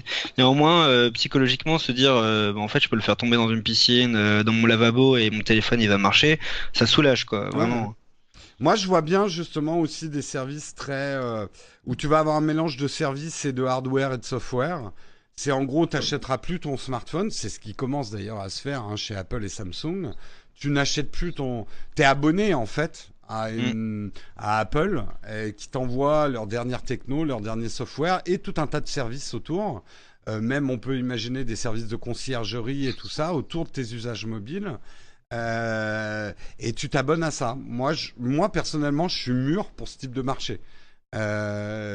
Oui, avec Shadow, moi avec aussi, je machin. suis. Ouais, je suis pas attaché à l'objet smartphone. Tu vois, j'aime beaucoup mon iPhone 10, Ouais. mais je suis pas attaché sentimentalement ou physiquement même, quoi. Je pense qu'il va en avoir beaucoup des services comme ça. Ouais. Moi, je comprends qu'on puisse y rester attaché, par contre, totalement. Je peux comprendre l'attrait de l'objet physique que tu as acheté, qui est à toi, c'est le tien. Mais Je sais que je j'ai de pense moins que en moins ça, moi. ouais, moi aussi, parce que je pense que c'est dû à des services comme Spotify, à Je suis en Shadow. pleine mutation, je crois. Ouais. Je m'en fous de posséder les trucs et ça n'a plus aucune valeur pour moi. De moins Parce en que moins, en tout cas. Parce que c'est Ouais. pas des choses, je pense, qui sont si importantes que ça, fondamentalement. Tu vois, peut-être que posséder ton chez-toi, ça c'est pas mal. Mais Bah, quand je c'est loue, hein. Oui, non, mais dans le sens où ça serait bien si tu possédais ton chez-toi. C'est ça que je veux dire. C'est Non, quelque chose mais auquel je serais plus attaché. pour moi, tu vois. l'expérience devient plus importante que la possession. C'est-à-dire que Oui. je bascule de plus en plus, mais c'est mon rapport aux choses avec la dématérialisation, mais aussi les nouveaux types de services qu'il y a. Ce qui est le plus important, c'est qu'est-ce qui me rend service à quel moment. La manière d'y arriver, tu vois, même un toit au-dessus de ma tête, avec des choses comme le Airbnb, etc., je commence à envisager une vie où, qu'importe si je suis au bon endroit au bon moment, tu vois. Ouais. Ouais, non, mais clairement. Bon, on est en train d'aller très très loin là. Là, on s'est projeté dans les 10 ans à venir où on ne possédera plus rien et on sera juste abonné à une entreprise qui aura racheté tout le monde. Voilà, des Chinois. On sera abonné aux Chinois et voilà. Ça va être terrible. Il faudra faire attention aux conditions générales d'utilisation quand elles sont mises. Il faudra les lire. Elles seront en mandarin en plus, donc on aura intérêt à savoir le lire. Je terminerai justement en vous incitant, en tout cas pour les pronostics à court terme, à aller voir la vidéo qu'a fait Frandroid, qui est excellente. Oui. Et je dis pas ça parce que je fais un caméo dedans, hein, parce que, mais c'est vrai que vous avez fait un truc super, l'équipe de Frandroid. Enfin, ton équipe a fait un truc super. C'est vrai que le top 10 des meilleurs smartphones, c'est des vidéos un peu marronniers et un peu, on va dire, soporifiques. Et là, vous avez fait un truc de fiction très acteur studio. Hein. D'ailleurs, les performances d'acteurs sont... la tienne, Ulrich, est absolument mémorable. Et la mienne, c'est... des Césars. Mais c'est marrant. J'aime bien votre manière d'approcher le marché des smartphones. Et si vous voulez voir justement quels sont les meilleurs smartphones de 2018, eh bien, c'est un bon moyen. Et en plus, c'est très divertissant. Donc, elle est très cool, la vidéo, vraiment. Hein, vraiment très, très très cool. Gentil. Mais en fait, c'est vraiment notre approche en tant que groupe média du contenu, de se dire comment est-ce que j'adapte mon contenu à la plateforme pour qu'il soit apprécié, lu, etc. Et donc le travail qu'on effectue sur notre site, sur les réseaux sociaux et sur YouTube est toujours, c'est toujours la même passion derrière, c'est toujours le même contenu, mais derrière on met beaucoup. Voilà, on fait les choses différemment pour que. Un petit peu de divertissement aussi, il faut pas oublier parce que c'est important. Et YouTube, c'est marrant parce que du coup, voilà, c'était un objectif qu'on s'est donné, se dire putain, on veut être un média qui réussit sur YouTube. On n'est pas des YouTubeurs, mais on veut être un média qui réussit. Oui, mais Et ce que vous avez fait, enfin, tu vois, je parle de production value. Ça fait plaisir parce que ouais. moi j'y Non crois mais voilà, beaucoup à la production value. Alors je sais que ça vous coûte plus cher de faire des vidéos comme ça parce que c'est beaucoup plus de ah, mais temps, tant c'est pis. beaucoup plus de travail, mais c'est l'avenir quand même. Oui, Et c'est une le jeu. vidéo coûte plus cher qu'un article à faire, mais Ouais. la télé coûte plus cher que les journaux, quoi. Non, non, mais il Ça y a vous pas a de bien souci. démarqué, ça vous a bien démarqué cette vidéo. J'ai Ouais. beaucoup aimé. Et on va Vous avez continuer tenté un comme ça. truc. On Vous avez va tenté tenter un un truc truc. comme ça et ce qui est assez fun, c'est de voir qu'il y a des gens qui nous suivent sur Frandroid et qui savent pas qu'on édite un site à côté, quoi. Oui, oui, Ça, mais c'est ça. Je pense que c'est même, vous allez drainer un nouveau public et les ramener aussi à l'article écrit et aussi à la rigueur journalistique, hein, mine de rien, ouais. des tests, parce que c'est ça aussi. Vous avez fait un truc divertissant, enfin, vous racontez pas des Ouais, je conneries sais sur que les vous, smartphones. vous êtes nickel parce que moi je suis vos chaînes et je suis fan, mais je sais que auprès des youtubeurs tech, il y a des niveaux très irréguliers et c'est vrai que je me dis qu'on participe peut-être à l'amélioration de la qualité du contenu sur YouTube et en espérant que l'audience continue à croître énormément sur YouTube, sur la tech, mais qu'à côté on apporte une vraie rigueur et une Ouais, vraie qu'il y ait des qualité, vrais même si tests c'est et. sympa à regarder, quoi, Hmm. même si Mais c'est ah du bon, vous n'êtes pas loisir. payé par toutes les marques de téléphone. Mais Ça, c'est un peu le chut, paradoxe. C'est chut. les gens, ils disent qu'on est payé par les marques, sauf qu'au bout d'un moment, il y a quelqu'un qui dit bah, t'es payé par Huawei, l'autre par Apple, Ouais, l'autre mais nous par ça machin. fait 10 ans qu'on nous le dit. Mais au final, il faut juste dire bah, on est payé par toutes les marques, comme ça, au moins, Au moins, on est t'es honnête. objectif. Au moins, t'es objectif. On C'est payé par comprend, on toutes les marques. comprend ce que tu fais, Guy. Il cherche à être payé par toutes les marques. Ah bah, c'est le meilleur des. Ah, en vrai, Non, mais c'est c'est la vrai. meilleure des solutions. C'est vrai, c'est vrai. Allez, on va passer aux news et rumeurs. Ça fait déjà, j'avais un peu prévu, mais deux gros dossiers. C'est vrai que c'était assez passionnant. N'hésitez pas hein, dans les commentaires aussi à donner vos avis. On a fait un peu la boule de cristal de d'août, surtout au niveau du turfu des smartphones, comme on dit. Et on va passer aux news et rumeurs. Ça va être un peu mitraillette, ça va être un peu en vrac quand vous avez envie de réagir. Et puis je vais vous interpeller sur certaines choses. On va commencer par quand même un assez gros bouleversement. D'ailleurs, Patrick l'a dit sur Twitter. Fortnite sur Android ne sera pas sur Google Play, puisque Ouais. contrairement à iOS, on n'est pas obligé de passer par Google Play et de leur verser les 30%. Donc, Epic a choisi de maximiser, on va dire, sa marge avec Fortnite, et il faudra télécharger une APK avec les dangers d'ailleurs sécurité que ça peut représenter, parce que, à mon avis, il va y avoir beaucoup de sites qui vont beaucoup ressembler au site officiel de Epic, avec des APK pas très jojo qui seront dessus. Ouais, ça va être un gros boulot, ça. Ça va être un gros boulot effectivement de sécuriser. Enfin, là, c'est même pas un problème de sécurisation de la part d'Epic, mais ça va être de faire la chasse aux faux sites Epic. Pour le moment, Euh, en France, il y avait deux cas où on avait à faire la manipulation que va demander Epic Games, c'est-à-dire que c'était le téléchargement de l'Amazon App Store qui était une alternative au Google Play ouais. Store, qui nécessite pareil de passer par les options développeurs et d'installer une application de source tierce, etc., ou source inconnue. Et il y avait aussi certaines applications qui étaient bannies du Play Store, des applications de Paris, Oui. de X, etc. Ouais. Ah, on Mais ne bon. donnera pas les noms, on donnera pas les liens, vous les trouverez vous-même. Ouais. Ouais, Mais non, non, non. Eux, ils font du billet sponsor, si deux vous voulez. rapides questions justement là-dessus. Est-ce que c'est pas un peu au détriment de la sécurité des consommateurs, on va dire, des utilisateurs? Et l'autre question, pour faire l'avocat dans l'autre sens, est-ce que 30% aujourd'hui, ça se justifie encore de la part et d'Apple et de Google pour la distribution d'applications mobiles? Pour la sécurité, le problème, c'est que, enfin, c'est pas forcément, je trouve, un argument pertinent. Ils ont pas envie de se passer, ils ont pas envie d'être sur le Play Store. Enfin, point. Tu vois, c'est le fait qu'il y ait des gens qui fassent pas attention, c'est pas la faute d'Epic Games dans un certain sens. C'est eux, ils ont une stratégie pour justement se sortir du Play Store et ils vous ont envie qu'on installe manuellement l'APK. Bon. C'est sûr que beaucoup de gens vont se faire prendre au piège, mais d'un autre côté, moi je trouve ça bien, ça coupe un peu l'herbe sous le pied de Google. Donc voilà, concernant la Bah, ça sécurité. coupe l'herbe sous le pied de Google, mais c'est Google le permet et pas Apple. Donc Ouais. d'un côté, Android en bon, fait. Ouais, le mais terme. est-ce que ça risque pas Oui, mais d'être c'est Google. la foire à la saucisse, du coup? Parce que tout le monde, du coup, va se dire, bah, moi aussi, j'en ai marre de payer les 30% à Google, je vais faire Ouais. mon APK. Mais tant mieux, Et en même tant temps, mieux, il y je a trouve très ça peu bien. d'éditeurs qui pouvaient se le permettre. Epic se lance dans le truc. Oui, effectivement, je pense que si j'étais chez d'autres éditeurs, de gros éditeurs et même de petits, je me dirais c'est peut-être une opportunité pour pouvoir Ouais, distribuer mon application d'une autre manière. Ils peuvent le faire de différentes manières. Ils sont pas obligés de faire que du Play Store d'un côté ou que de l'app, enfin de l'APK de l'autre. Ils peuvent faire les deux. Ouais, mais pour l'utilisateur, vous trouvez ça bien qu'il faille aller sur les différents sites des différents mais mecs pour trouver leur APK, pour j'ai installer envie, tout ça? j'ai envie de te dire, c'est comme Windows. Oui, bah oui, mais est-ce que c'est bien Moi, je trouve sur ça un bien, ça smartphone? laisse une liberté. Je trouve ça bien. Moi, je trouve que sur un Disons que ça smartphone, va c'est une dans le perte de sens de ce temps. que Google voulait, c'est-à-dire que Google disait la concurrence de Google auprès d'Android est trop forte. Bon, bah voilà, on va avoir un exemple qui fait que comment est-ce qu'on verrait de l'Android sans Google? Bah voilà. Après, c'est pas simple, hein. Euh, Epic va devoir installer son propre système de paiement in-app, etc., etc., quoi. Je veux dire, on va voir aussi en termes d'expérience utilisateur si les gens suivent. Mm. Mais c'est beaucoup plus compliqué et c'est beaucoup plus investissement pour les éditeurs et les développeurs hein, de faire ça. En tout cas, à suivre.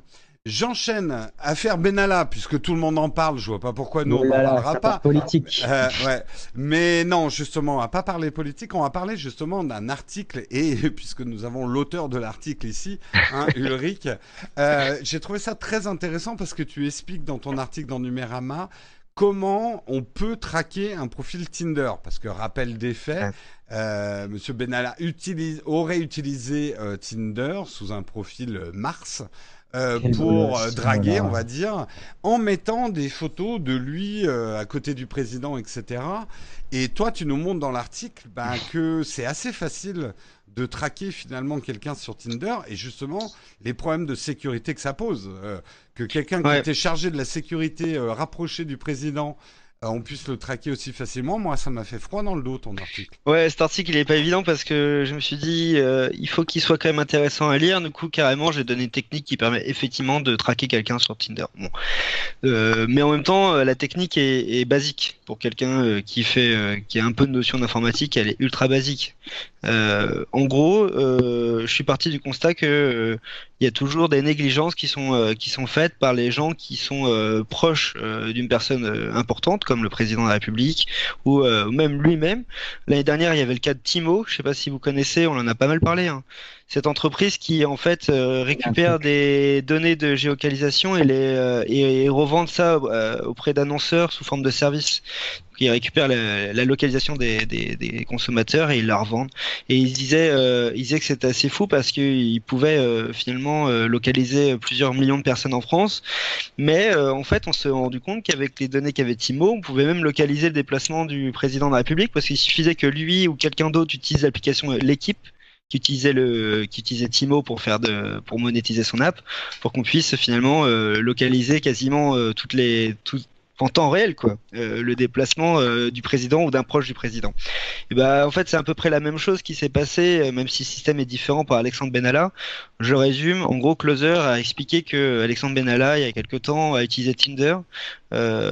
Voilà, il était célibataire sûrement ou pas, mais c'est pas notre problème. Oui, oui. Si, parlons-en. Ouais, bon, Calme-toi voilà. là, Closer, hein, calme-toi.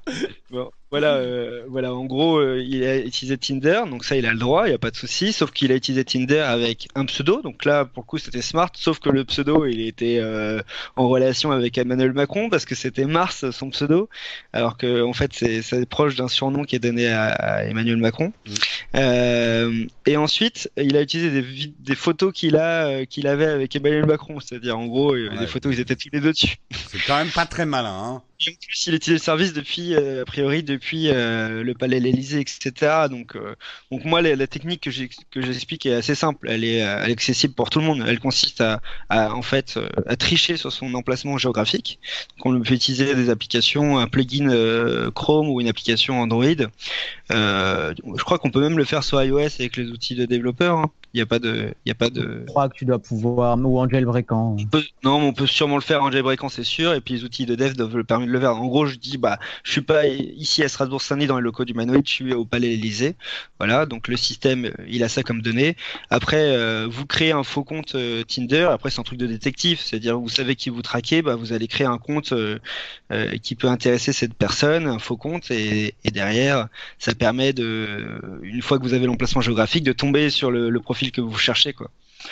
Donc là, donc c'est vrai que si on veut par exemple pouvoir récupérer des données d'un proche d'Emmanuel Macron, on peut faire finalement des caractéristiques assez larges qui permettent de récupérer tous les profils Tinder qui sont au Palais Élysée par exemple, et ensuite moi j'explique une petite méthode qui fait que lorsqu'on a récupéré une photo, on peut faire de la recherche inversée pour retrouver cette photo sur Google Images ou sur d'autres services de reconnaissance d'images, quoi. Ouais, non, mais ça fait effectivement réfléchir. Enfin, ça fait réfléchir. Ça montre bien les vulnérabilités, les nouvelles vulnérabilités. Bon, là, quand même, sans jugement aucun sur la personne, parce que je m'en fous, mais Oui. c'est quand même pas bien malin. Je pense que c'est certainement pas permis aussi. Quelqu'un qui s'occupe de la garde rapprochée du président, bien sûr qu'il a droit à avoir une vie privée, etc. Mais aujourd'hui, Quand même. avec toutes les histoires qu'il y a, voilà, tu réfléchis à deux fois avant d'être actif sur des réseaux sociaux Non, qui mais sont c'est quand même complètement vulnérables. stupide. Oui, On est oui. d'accord, c'est Ouais. complètement stupide. Soit c'est quelqu'un qui est fou et ou c'est quelqu'un qui se rendait pas du tout compte de ce qu'il faisait. Donc, Ouais. je pense que on n'en sait rien. Après, je vais pas En juger tout cas, que je la pense personne. que ça va donner un grand coup de semonce sur les recrutements aussi de personnes qui sont proches en sécurité rapprochée du président et qu'on va leur Tu demander m'étonnes. de couper toute vie numérique pendant le temps C'est de leur Alors, service, c'est quoi. ce Parce que... qu'expliquait Obama, hein. Il n'avait pas de smartphone, hein. Ah bah Il oui, oui, oui. avait, Non, mais il y a l'entourage aussi, hein. Il n'y a pas que le président. Il faut que bien sûr. l'entourage, quelque part, il faut qu'il soit dans des bulles protégées parce que là, le risque, enfin, t'imagines... Enfin voilà, on parle de terrorisme, mais même on peut parler d'espionnage entre les États. Si tu connais les déplacements d'un président, je te dis pas comme tu peux jouer de l'influence. Enfin, c'est terrible, mais quoi. imagine si nous on peut, je veux dire, n'importe quel Ah pays bah, peut le faire en fait. bah, non seulement on peut le faire, mais le fait. C'est Et ça je le parle même truc. pas des pays qui ont accès à des vraies bases de données derrière, Voilà. ce qui est pas notre cas, quoi. Mm, mm. Bon, allez, on s'est fait un petit coup de flip. C'est Facebook qui s'est fait un bon coup de flip aussi, parce qu'on a parlé de la réussite indécente d'Apple à la bourse, mais on n'a pas parlé de la chute de 20% de Facebook. Je sais pas où c'en est, j'ai pas regardé cette semaine si la chute continue ou si ça s'est tassé. Je sais pas si vous avez regardé. Je vais regarder, Ah, tiens. regarde, j'ai pas suivi. Ouais, ça s'est passé un peu la semaine dernière. Et alors, je vais pas Ah, refaire. ça s'est tassé, ça a remonté un petit peu. Ça Ouais. remonte un petit peu, ouais. Alors, on va pas redérouler toute l'affaire, mais beaucoup de gens disent donc c'est Facebook qui est rattrapé par les affaires, et non, notamment Cambridge Analytica, mais petite défense de Facebook, pas officielle, mais ils ont commencé à dire ouais non mais c'est un peu la faute de la RGPD. Ça a fait fuir des utilisateurs européens par Non, millions. Que la RGPD arrive, c'est un peu pour ça, on accuse le coup. Bon, qu'est-ce que vous en pensez, ça, vous deux? Non, mais si t'as raison, Y. C'est vrai que ça a dû les toucher, mais Ouais. bon, bah, c'est surtout qu'ils essaient de se trouver les excuses, enfin pas des excuses, mais ils essaient de rassurer les investisseurs comme ils peuvent. Moi, je Donc, pense qu'il y a eu le effectivement, double effet qui se coule, hein. ouais, il y a eu, ils se sont pris beaucoup de crochets dans la face, donc c'est un peu dur pour eux, mais après, je pense qu'il y a un gros sentiment que Facebook est sur le déclin et que ce sentiment-là va être dur à contrer, hein. Je suis assez convaincu. Heureusement qu'il y a Instagram, quoi, pour Facebook. Ah, d'ailleurs, il y a parce que- quelqu'un qui a fait une remarque ce week-end. Vous savez, ils font beaucoup d'A/B testing Facebook. C'est vraiment dans la culture sur les interfaces utilisateurs. Ouais. Et ils ont fait une mise à jour de Messenger. Et quand on s'y connecte, alors je sais pas si c'est iOS, Android ou s'il faut faire partie d'un panel de testeurs. Mais en fait, ils ont mis, on avait la possibilité de se connecter soit avec son email, soit avec Facebook. Et maintenant, ils ont mis la première option, c'est par Instagram, quoi. Ben, ça. moi, pour donner dans les pronostics, je pense que Facebook, s'ils sont intelligents, ils ont compris que leur avenir, en tout cas à moyen court terme, c'est Instagram. C'est plus la marque Facebook. Ouais. Facebook a un bon profil pour devenir peut-être un espèce d'identifiant d'une plateforme générale où les gens auraient le choix du type de service qu'ils veulent utiliser, une espèce de holding. Et après, tu as WhatsApp, tu as Instagram et d'autres trucs peut-être qui vont sortir. Mais la marque Facebook, je pense que là où il y a un gros danger pour la marque Facebook, pas forcément pour l'entreprise, hein, pour la marque Facebook, c'est que le grand public maintenant, la marque est tachée, quoi. Oui, voilà, elle est, ouais, ça y est, elle Quand je vois est. que mes parents commencent à dire mais on m'espionne sur Facebook, je me dis ouais là, même si leur nouveau public qui était les personnes plus âgées commence à se défier, ils vont avoir du mal. Les leviers de croissance vont être difficiles. Attention, hein, ça va mettre plusieurs années Mais à... c'est Bien marrant sûr. parce que, bon, je veux dire quelque chose qui est pas tout à fait logique, mais parce que c'est pas le cas sur Android, mais j'aime pas quand un service finalement est majoritaire. C'est Hmm. le cas du moteur de Dominant, recherche ouais. Google, Android est dominant. Et ce que j'espère, si un jour, à un moment, Facebook commence un peu à s'éclater ou perd, c'est qu'on retrouve en fait des services dédiés au chat, à la photo, Oui, oui, à la famille professionnelle, parce que je trouve ça beaucoup plus sain d'avoir des cercles en fait par oui, usage et par je suis assez d'accord. groupe d'amis, etc. Ces espèces de grandes plateformes qui essayent de tout contrôler, quand on sait que Facebook veut sortir un truc de rencontre, franchement, si j'ai envie de faire des rencontres, j'ai pas envie d'être sur Facebook. Tu vois, c'est là où je te rejoins. Pour moi, c'est pas mal quand même d'avoir des usages un peu Si morcelés. j'étais eux, moi j'aurais plutôt lancé un Tinder-like. Oui, mais c'est peut-être ce qu'ils vont faire. Peut-être que justement, ça sera C'est pas sous la possible, hein. marque Facebook, hein. Je pense Euh, que c'est stupide Ouais, et en plus c'est un risque pour leur marque, je veux dire. Bah, moi, c'est pour ça que je dis, je vois bien un truc où tu auras un login Facebook ou un login Instagram, mais peut-être que le truc aura un autre nom. Ou alors ils se dirigeraient sur un réseau professionnel ou un réseau pour les personnes plus âgées, j'en sais rien du tout, mais Mm. effectivement, ça va être intéressant de voir l'évolution de Facebook, Mais hein, si ça continue, Facebook sera un service pour personnes âgées, hein, vous savez. Ouais, mais c'est pas Mais forcément c'est pas une mauvaise forcément un option, mal, hein. hein. N'oublie Ouais, pas, hein, ouais, ouais. Émeric, Et on sera. le fric est Oubliez chez pas les que ce vieux, sera hein. nous dans les personnes Et âgées. oui, et le fric, et il faut pas oublier un truc quand même, c'est que la manne publicitaire, c'est les vieux, c'est pas les jeunes, parce que les jeunes, ils ont pas un rond. Non, mais c'est vrai en C'est plus. entre Oui, bien sûr, bien sûr. jusqu'à la fin, mais bon, on parle quand même de jeunes, hein. Je veux dire, eux, le problème qu'ils ont Facebook, c'est que les 18-25, ils commencent Mais oui, clairement. mais Bah, ils se barrent, après, c'est oui, mais qui se barre? Ils C'est pas consomment un aussi. problème financier, c'est plus le fait que les jeunes se barrent suscite des inquiétudes pour les actionnaires de Facebook, pour l'avenir de Facebook. Mais l'actionnariat de Facebook est plutôt content que des vieux arrivent sur Facebook et utilisent Facebook aujourd'hui. Parce que ça permet de décrocher des contrats publicitaires beaucoup plus juteux que de décrocher des trucs Fanta ou McDo. C'est quand tu vends de la bagnole que tu as des vrais gros contrats publicitaires, hein. Et c'est les vieux qui achètent les bagnoles, hein. À Et oui, voir. Non, mais c'est possible hein, qu'il y ait une orientation un peu plus âgée sur Facebook, et ça serait pas spécialement étonnant, hein. mm, bah Je, pourquoi pas, ouais. ouais, Ouais. Bah, c'est pourquoi déjà pas. le cas en fait, mais bon, Ouais. enfin, oui, ce serait Oui, juste. Disons que, c'est vrai, c'est on va vrai, dire c'est vrai. vieux famille. Voilà, une orientation très, C'est Ouais, marrant parce que certes, tu sais, restreint et familiale. on Mm. a, nous, enfin, on est une trentaine, enfin, on est bientôt 30 chez Humanoid et on a des gens dont le métier maintenant est d'investir de l'argent pour faire de la génération de trafic, etc. Et on a commencé à faire des campagnes Facebook comme une agence. Bon, on l'a pas commencé, ça fait longtemps qu'on le fait. Mm. Et j'ai regardé et c'est fou de voir que les vieux cliquent plus et achètent plus lorsqu'ils sont soumis à des campagnes, quoi. Mm. C'est Ah juste bah oui, fou. c'est ce que Jérôme a un peu plus repéré aussi, hein. Moi, je suis chez les vieux, hein, je les connais, hein.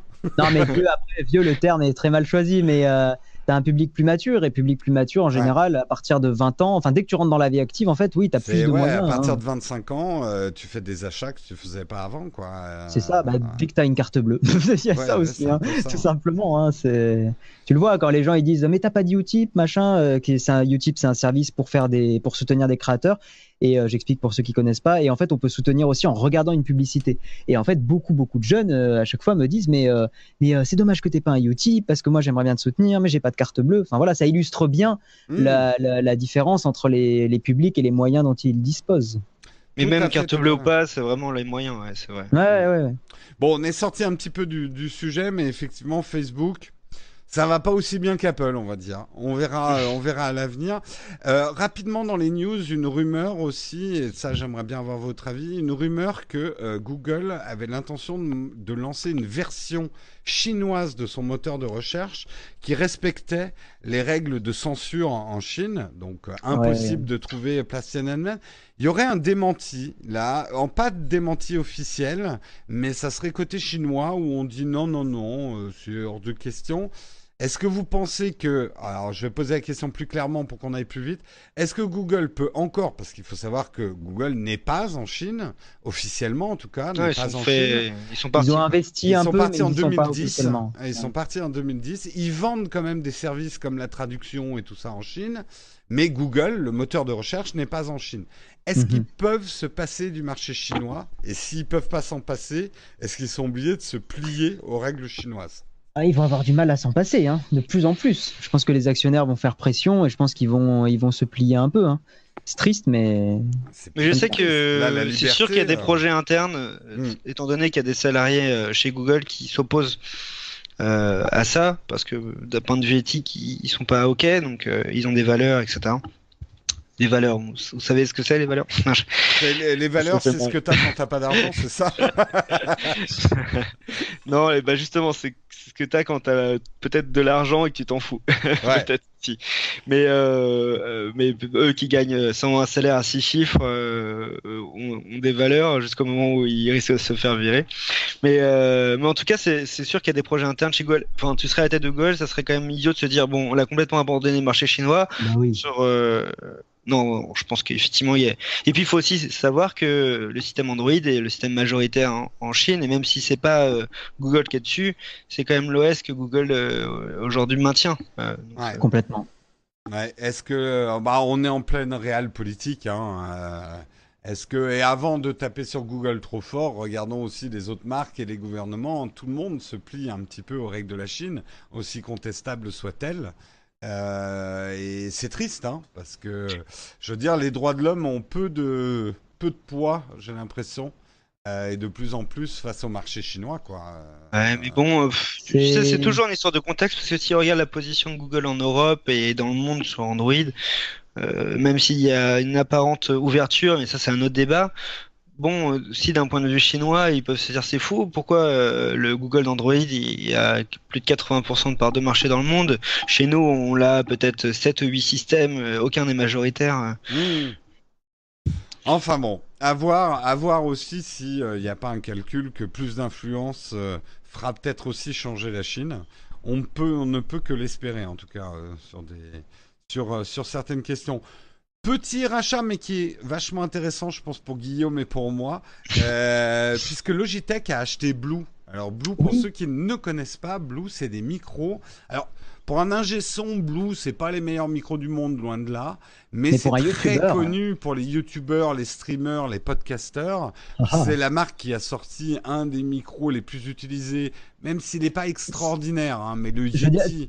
T'es pas streamer ou youtubeur si t'as pas eu un Yeti. Si t'as pas eu un Yeti dans ta vie, quoi. Et c'est intéressant la stratégie de Logitech parce que ils ont sorti notamment des webcams qui sont aussi plébiscitées par les streamers et les youtubeurs. Oui. C'est vrai qu'ils étaient pas très forts dans les micros. Toi justement, Guillaume, tu utilises du Blue, tu connais un petit peu? Ah bah oui, j'ai utilisé un Blue Yeti, ça a été mon premier micro un peu pro entre guillemets, hein, que j'ai eu quand je faisais du streaming sur Hearthstone il y a longtemps. J'étais très content parce que la qualité des Blue, elle est, en fait, tu le disais dans ta vidéo, mais c'est ce que j'avais ressenti aussi. Les Blue Yeti sont en général configurés pour donner un ton de voix un petit peu plus grave et un petit peu plus mielleux comme on a à la radio, sans réglage parce que tu branches en USB. Mais c'est ça, ils sont surtout très faciles à utiliser, quoi. Ouais, c'est des micros qui avaient plus ou moins bien compris le marché, qui n'étaient pas excessivement chers. Non. Moi, j'utilise le Blue Raspberry qui se connecte aussi à un iPhone. Il est super parce que quand j'ai des conf calls ou des enregistrements de podcast, bon là je l'ai pas pris, c'est un mauvais exemple. Mais c'est un produit ultra pratique. Vraiment et qui est de qualité, quoi. Pour moi, Blue fait un peu ce que fait Rode. C'est rendre le son accessible à un public prosumer entre guillemets, mais qui n'a pas les compétences d'un ingé son. Je sais qu'il y a des C'est ça. micros bien meilleurs en termes, mais qui sont plus compliqués à utiliser, plus contraignants, plus fragiles Bah, et par moins exemple, pédagogiques, quoi. Par exemple, celui, alors je me rappelle pas de la référence, ça doit être le Shure SM98, non, c'est celui-là.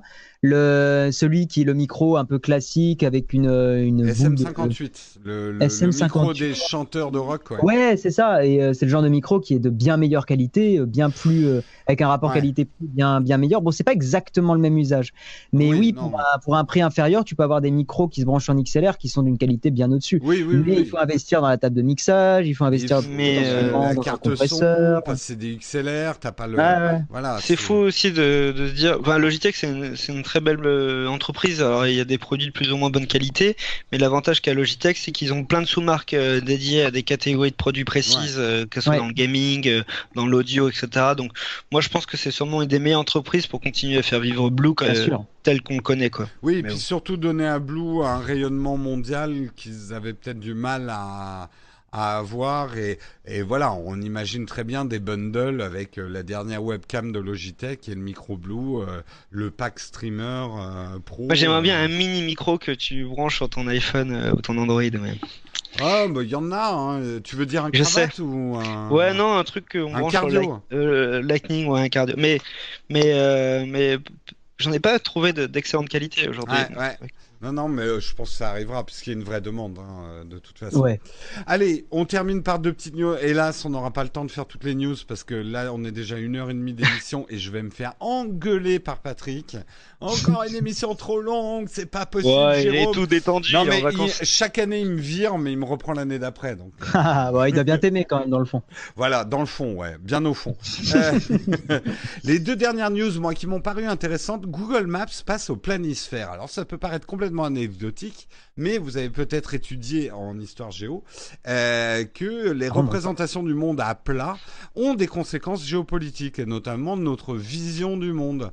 Et le centrisme que les pays occidentaux peuvent avoir, le nombrilisme des pays occidentaux, a été amené aussi par les projections de Mercator, c'est Mercato ou Mercator, je sais plus. J'ai un doute. Bref, Mercator. et ouais, c'est Mercator. Et du coup, Google, et c'est une approche intéressante si on met ça en parallèle avec peut-être leur arrivée en Chine, essaye par un détail technique tout con que maintenant, quand tu vas dézoomer sur la Google Maps, passer un certain point, tu vas te retrouver donc avec une représentation sphérique 3D de la Terre, qui est aujourd'hui la représentation la plus réaliste, puisque tout ce qui est projection à plat d'un objet sphérique entraîne forcément des distorsions. Et on le On va sait, encore parler ouais. géopolitique ou pas? Oui, mais c'est ça en fait. Les conséquences sont géopolitiques, notamment sur la représentation de l'Afrique dans le monde. Mais je sais qu'elle était minimisée, alors que Ah c'est bah complètement, ouais. et pas seulement l'Afrique. Pas seulement l'Afrique. La Russie, par exemple, était maximisée, énormément, très étirée. Le Groenland. En fait, dès que tu t'éloignais merde, comment on appelle ça? De Google, de la Non, carte. la ligne au milieu là, de la Terre. Ah, de l'équateur. De l'équateur, l'équateur. les pays étaient déformés. Donc, soit rétrécis et n'avaient pas les bonnes Mais- proportions. Personnellement, ça m'a pas trop choqué parce qu'on était habitué sur Google Earth à avoir cette vue-là, non? Oui, mais est-ce que ça n'a pas influencé depuis qu'on est enfant notre vision du monde? Ah, c'est sûr, je pense que le nombre de platistes va Complètement, diminuer. hein. Alors déjà les platistes, oui. Ça les platistes, mais ça c'est tu joues avec plutôt- le feu, hein. Ouais, j'ai déjà envie de leur écraser la figure déjà pour leur montrer. Non, il faut Ah, pas. ils vont devoir utiliser un autre logiciel, les platistes. Ah bah ils vont boycotter Google, ouais. Mais je pense que c'est important pour les générations à venir. Nous c'est trop tard. On a une vision du monde avec une petite Afrique. À quand cette mise à jour sur Civilization 6? Exactement. Ah, tu hein. poses les bonnes questions. C'est vrai. Important. Mais à quand une carte du monde vraiment réaliste sur Civilization? C'est vrai. C'est vrai. On n'en a pas Tu sais vu que la depuis Terre en plus Civilization n'est 4. pas tout à fait ronde. Alors Google s'est trompé parce qu'elle est un peu Allez. aplatie du Ouais. fait de la rotation. Bah oui, mais peut-être. Ah, oui, Google s'est trompé dans Google. Je sais pas si c'est Ouais, parfaitement rond ou s'ils ont présenté le fait qu'elle est un peu aplatie du fait que la Terre tourne sur elle-même. Et alors, dernière aussi nouvelle qui va bouleverser le monde. Mais là, pour le coup, je trouve qu'il y a quand même pas mal de monde. Ça fait grincer pas mal de dents. J'en ai beaucoup entendu parler. C'est les modifications dans WhatsApp. Parce que WhatsApp, maintenant, qui appartient aussi au giron Facebook International, comme Instagram, eh bien maintenant, il va falloir que ça dégage de l'argent, vu que effectivement Facebook en dégage un petit peu moins. Et WhatsApp, il y a deux choses qui sont prévues, et ça, c'est ça qui a fait grincer des dents, peut-être à tort, à mon avis. C'est d'abord l'arrivée de la publicité dans WhatsApp, ça, il fallait s'y attendre. Alors, comment elle va arriver, mais aussi une formule payante. Mais a priori, la formule payante, ça serait beaucoup plus les entreprises. Je ne sais pas si vous avez entendu parler de ces modifications. Non, j'ai pas. La pub, oui, y a pas de souci, mais payant, non. Bah, après, moi, l'image de WhatsApp que j'ai, c'était celle de un peu qui a WeChat en Chine, c'est-à-dire un service de messagerie instantanée qui offre des services supplémentaires. Et par exemple, WeChat permet de faire du paiement IRL dans la vraie vie. Il n'y a pas ça sur WhatsApp, je crois. Hein. Pas encore, mais je pense que c'est là où Facebook. Oui, ils veulent investir, ouais. Du dating? Non, je plaisante. Ouais, non, mais c'est possible. Mais après. Non, mais oui, parce que tu vois, là, sur les entreprises, justement, à l'heure actuelle, il y a 3 millions d'entreprises qui utilisent, c'est pas mal quand même, 3 millions d'entreprises qui utilisent WhatsApp, et ils s'en servent pas mal, justement, pour voilà, faire du recrutement, pour faire aussi du SAV, ce genre de choses. Et l'idée, en fait, c'est que les discussions resteraient gratuites pour les entreprises dans un délai de 24 heures. C'est-à-dire que si tu excèdes 24 heures, il faudra payer pour archiver les discussions, etc. Donc là, je trouve ça assez malin parce que ça va permettre à des PME qui vont être réactives de construire leur business de SAV sur un WhatsApp gratos. Mais dès qu'ils seront un peu plus gros et qu'ils auront plus de gens à gérer et des trucs qui dépasseront 24 heures, bah, il faudra cracher un peu au bassinet, quoi.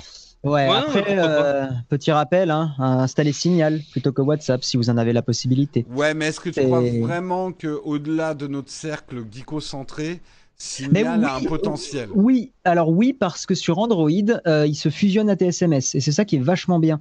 En fait, si la personne en face de toi n'a pas de compte Signal, ça envoie un SMS, mais si elle a un compte Signal, ça envoie un message chiffré. Et l'avantage, c'est que c'est géré par une société à but non lucratif. Bon, quand j'ai dit ça, il y a quelqu'un qui m'a rétorqué que la FIFA était à but non lucratif. Mais c'est vrai, hein, si vous. Oui, non, je sais en plus. Ouais. Mais oui, non, c'est Open Whisper System, c'est plutôt sérieux. Snowden a recommandé cette boîte. Donc globalement, si vous avez la motivation de mettre vos amis, vos collègues, votre famille, votre grand-mère à Signal, c'est pas mal et c'est mieux que Telegram parce que pareil, Telegram, je crois que là, il y a une partie de l'algo de chiffrement qui est pas publique. Enfin, il y a des choses comme ça sur Telegram qui sont problématiques. Mais bon ouais, c'est bien parce que ça rentre dans le truc de multiplier les outils pour pas en avoir un majoritaire. C'est bien. Et moi, je dois vous avouer un truc. Je crois que je suis un peu spécial parce que. Je sais, je suis spécial, mais parce que j'utilise très peu WhatsApp, quoi. C'est un truc de fou. Non, mais moi, tout le monde qui utilise ça au quotidien, mais moi, je suis sur Messenger. Non, mais moi non plus. Parce qu'on est en France. Mais là où je me suis pour ma famille, moi. Non, mais moi, j'ai plein d'amis, de collègues qui utilisent WhatsApp, quoi, tous les jours. Et j'hallucine. Et moi, je fais, mais j'ai personne à qui parler sur WhatsApp. Tu sais, Ulrich, là où je m'en suis rendu. Là où je m'en suis vraiment rendu compte, c'était au Japon.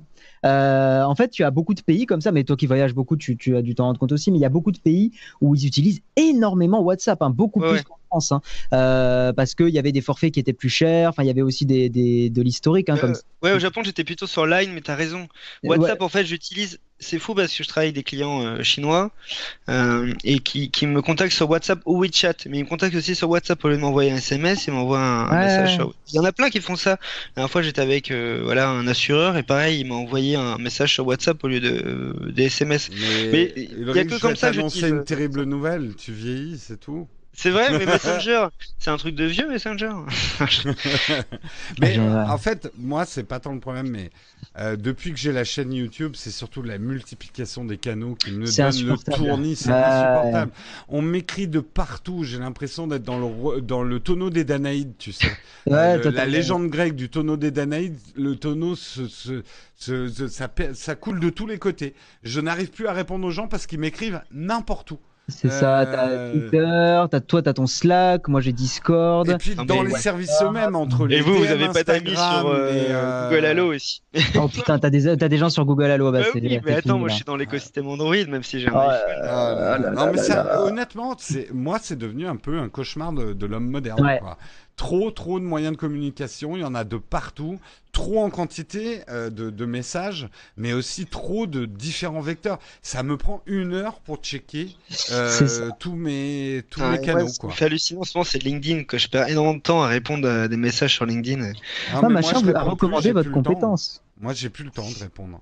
LinkedIn, ça doit vraiment être le réseau sur lequel je vais le moins, quoi. Hein. Ouais, mais il y a des opportunités de business, Bah il y a ouais, des carrément. contrats. C'est vrai. Moi, au contraire, c'est un des... Ah non, je vais pas dire ça, sinon les gens vont se mettre à m'écrire sur LinkedIn. Non, moi j'ai trouvé... Alors maintenant, si vous avez une question à me poser technique, quel appareil photo acheter et tout, vous me posez la question sur Tipeee. Ça vous coûte 1 euro, mais au moins je sais que la question, elle est motivée. Parce que le nombre de gens qui me posent des questions genre... Combien ça coûte un iPhone? Je te jure que les gens me posent cette question-là. Combien ça coûte un iPhone? Moi, l'inverse, c'est par DM sur Twitter, vous avez plus de chances que je vous réponde. Voilà. Et bon. Ils sont ouverts en plus. Moi, je réponds plus à rien. Ne m'écrivez plus. Il se protège là, il se protège. Et justement, on voit ta stratégie. C'est une excellente transition vers la fin de l'émission parce qu'on va devoir se quitter là. Ouais. Je serais bien resté avec vous. C'était fort sympathique. J'espère également que ceux qui nous ont écoutés, eh bien, ce changement, on sait que c'est pas Patrick. On sait que c'est moins bien que Patrick. Ça fait un coup de frais pour l'été. Voilà, on a fait ce qu'on a pu. Hein. Les petites souris ont dansé leur sérénade pour vous pendant que le gros chat se reposait. Et il va y avoir notre débat sur Apple, etc. Voilà, le débat sur Apple, il va dire, il va couper l'émission. Oh, merde, ils ont refait le Mac, putain. C'est terrible. Et justement, transition sur les moyens de communication. Où est-ce qu'on peut vous retrouver tous les deux On va commencer par Ulrich. Sur WhatsApp, non, c'est pas vrai. dans les DM de Twitter uniquement. Non, sur Twitter. Twitter, moi j'utilise beaucoup et les DM sont ouverts. Donc vous pouvez m'envoyer un petit message, vous pouvez me suivre, etc. Moi j'aime bien Twitter. Voilà. Ouais, Twitter pour. Et toi, Guy, quel est le moyen de communication où tu préfères que les gens te rejoignent? Il y a la chaîne YouTube, mais bon, ça c'est mon travail principal, hein. youtube.com/Guillaume/ pour ceux qui connaissent pas, qui seraient curieux. Mais au-delà de ça, non, Twitter, je réponds pas mal quand même aux messages privés. Donc c'est @Guillaume/, Instagram un petit peu aussi, @Guillaume_/ voilà, super, quelqu'un qui m'avait piqué le truc, et puis Discord, j'ai ouvert un petit salon Discord. Beaucoup de gens n'aiment pas spécialement, je sais, mais bon, c'est sympa. Et les Patreons ont un petit canal privé, sûrement comme Patrick d'une certaine façon. Je ne connais pas forcément la façon dont il gère sa commu. C'est un Slack, c'est un Slack, c'est comme toi. C'est quoi ton Discord pour te rejoindre, Guillaume? C'est discord.gg/Guillaume/. Il n'y a aucune originalité. Voilà. Et n'hésite pas à venir. Je te mettrai dans les youtubeurs et potes, monsieur Ulrich. Comme ça, tu auras quelques petits avantages. Trop bien. Sympa. Ouais. Eh bien, je vous remercie en tout cas, messieurs. Moi, vous pouvez me retrouver sur la chaîne YouTube Nowtech et sur les réseaux sociaux, plutôt sur Jérôme Kenborg. Il y a aussi le Twitter Nowtech. Donc, vous pouvez me rejoindre là. Je voudrais juste dire un dernier mot avant de partir, parce que justement, tu en as parlé un petit peu, Guillaume, mais on n'a pas remercié les contributeurs en milieu d'émission, mais parce que Patrick m'a pas transmis une liste à vous donner, mais j'aimerais, et je pense que Guillaume, tu vas te joindre à moi là-dessus, remercier d'une manière générale toutes les personnes qui font l'effort, effectivement, de soutenir les émissions, que ce soit sur Patreon, que ce soit sur Tipeee, qui contribuent. C'est grâce à vous que des médias, on va dire, alternatifs existent et peuvent exister. C'est dans le cas de Patrick sa subsistance principale. Dans le cas de Guillaume et la mienne, des subsistances qui contribuent à notre existence. Et ne croyez pas que ça compte pas. Le moindre centime compte. Ça nous rend plus indépendants aussi à des systèmes audience publicité qui broient aussi un petit peu quand même certains médias et certains territoires d'expression qui nous permettent de faire des choses un petit peu différemment. Et c'est grâce à vous. Donc je voulais faire un merci général à toutes ces personnes qui sont prêtes à contribuer, on va dire, à l'effort de guerre. Ouais, tu as bien. Non, merci à tous. Hein. Clairement, t'as tout dit. Hein. Globalement, je vais pas répéter, mais c'est vrai que ça nous permet d'être moins dépendants des algorithmes. En tout cas pour YouTube, d'être moins dépendants de AdSense, des vagues de démonétisation comme il y a eu, des algorithmes. et tout ça quoi. Hein, et puis ça fait plaisir. C'est aussi pour l'ego. Enfin pour voilà, on se sent soutenu. On se sent valorisé quand quelqu'un dit bah voilà, j'aime bien ce que tu fais. Moi j'ai une personne qui me type $20 tous les mois sur Patreon. C'est quelqu'un avec qui je discute beaucoup et voilà, et tu sens que la personne elle a vraiment envie de t'aider et c'est très gratifiant. Il n'y a pas d'autre mot, ça fait plaisir. De toute façon, c'est la clé du succès des médias aujourd'hui en ligne et surtout des médias spécialisés comme les nôtres, des médias de passionnés quoi. Oui, tout à fait. Et d'avoir une communauté derrière nous, c'est plus important qu'une audience en fait. C'est une façon de faire du contenu qui va être apprécié, lu et partagé. Tout à fait, tout à fait. En tout cas, un grand merci messieurs. Je vous souhaite beaucoup de fraîcheur. Je vois pas comment, mais bon. Ouais, on va essayer quand même. Également à ceux qui nous écoutent, restez au frais, buvez beaucoup. Comme on est un peu vieux, je voulais dire bon courage. On se verra peut-être le mois prochain. Peut-être ou peut-être pas. C'était le dernier podcast avant déshydratation. Et il y a peut-être Guillaume qui restera avec son jeune âge, mais endommagé du cerveau par trop de déshydratation. En fait. Ah ouais, non, mais j'étais en Irlande, là, ça fait trop du bien. Hein. L'Irlande, il faisait 20 degrés, c'était parfait. Ah ouais, c'est marrant parce que j'ai dit, j'irais bien à Oslo et j'ai reçu un message de Air France 1 heure après qui me proposait un aller-retour à Oslo pour un week-end. Mais il t'écoute, c'est ton Google Home qui t'écoute. Enfin, je suis sûr que c'est Google. Oui, qui t'écoute, ça c'est sûr. Allez, on se quitte vraiment. Bisous à tout le monde. Vous retrouverez Patrick dans le prochain Rendez-vous Tech. Et moi, je vous embrasse bien fort. Bon été à tous. Profitez-en bien. Ciao tout le monde. Ciao.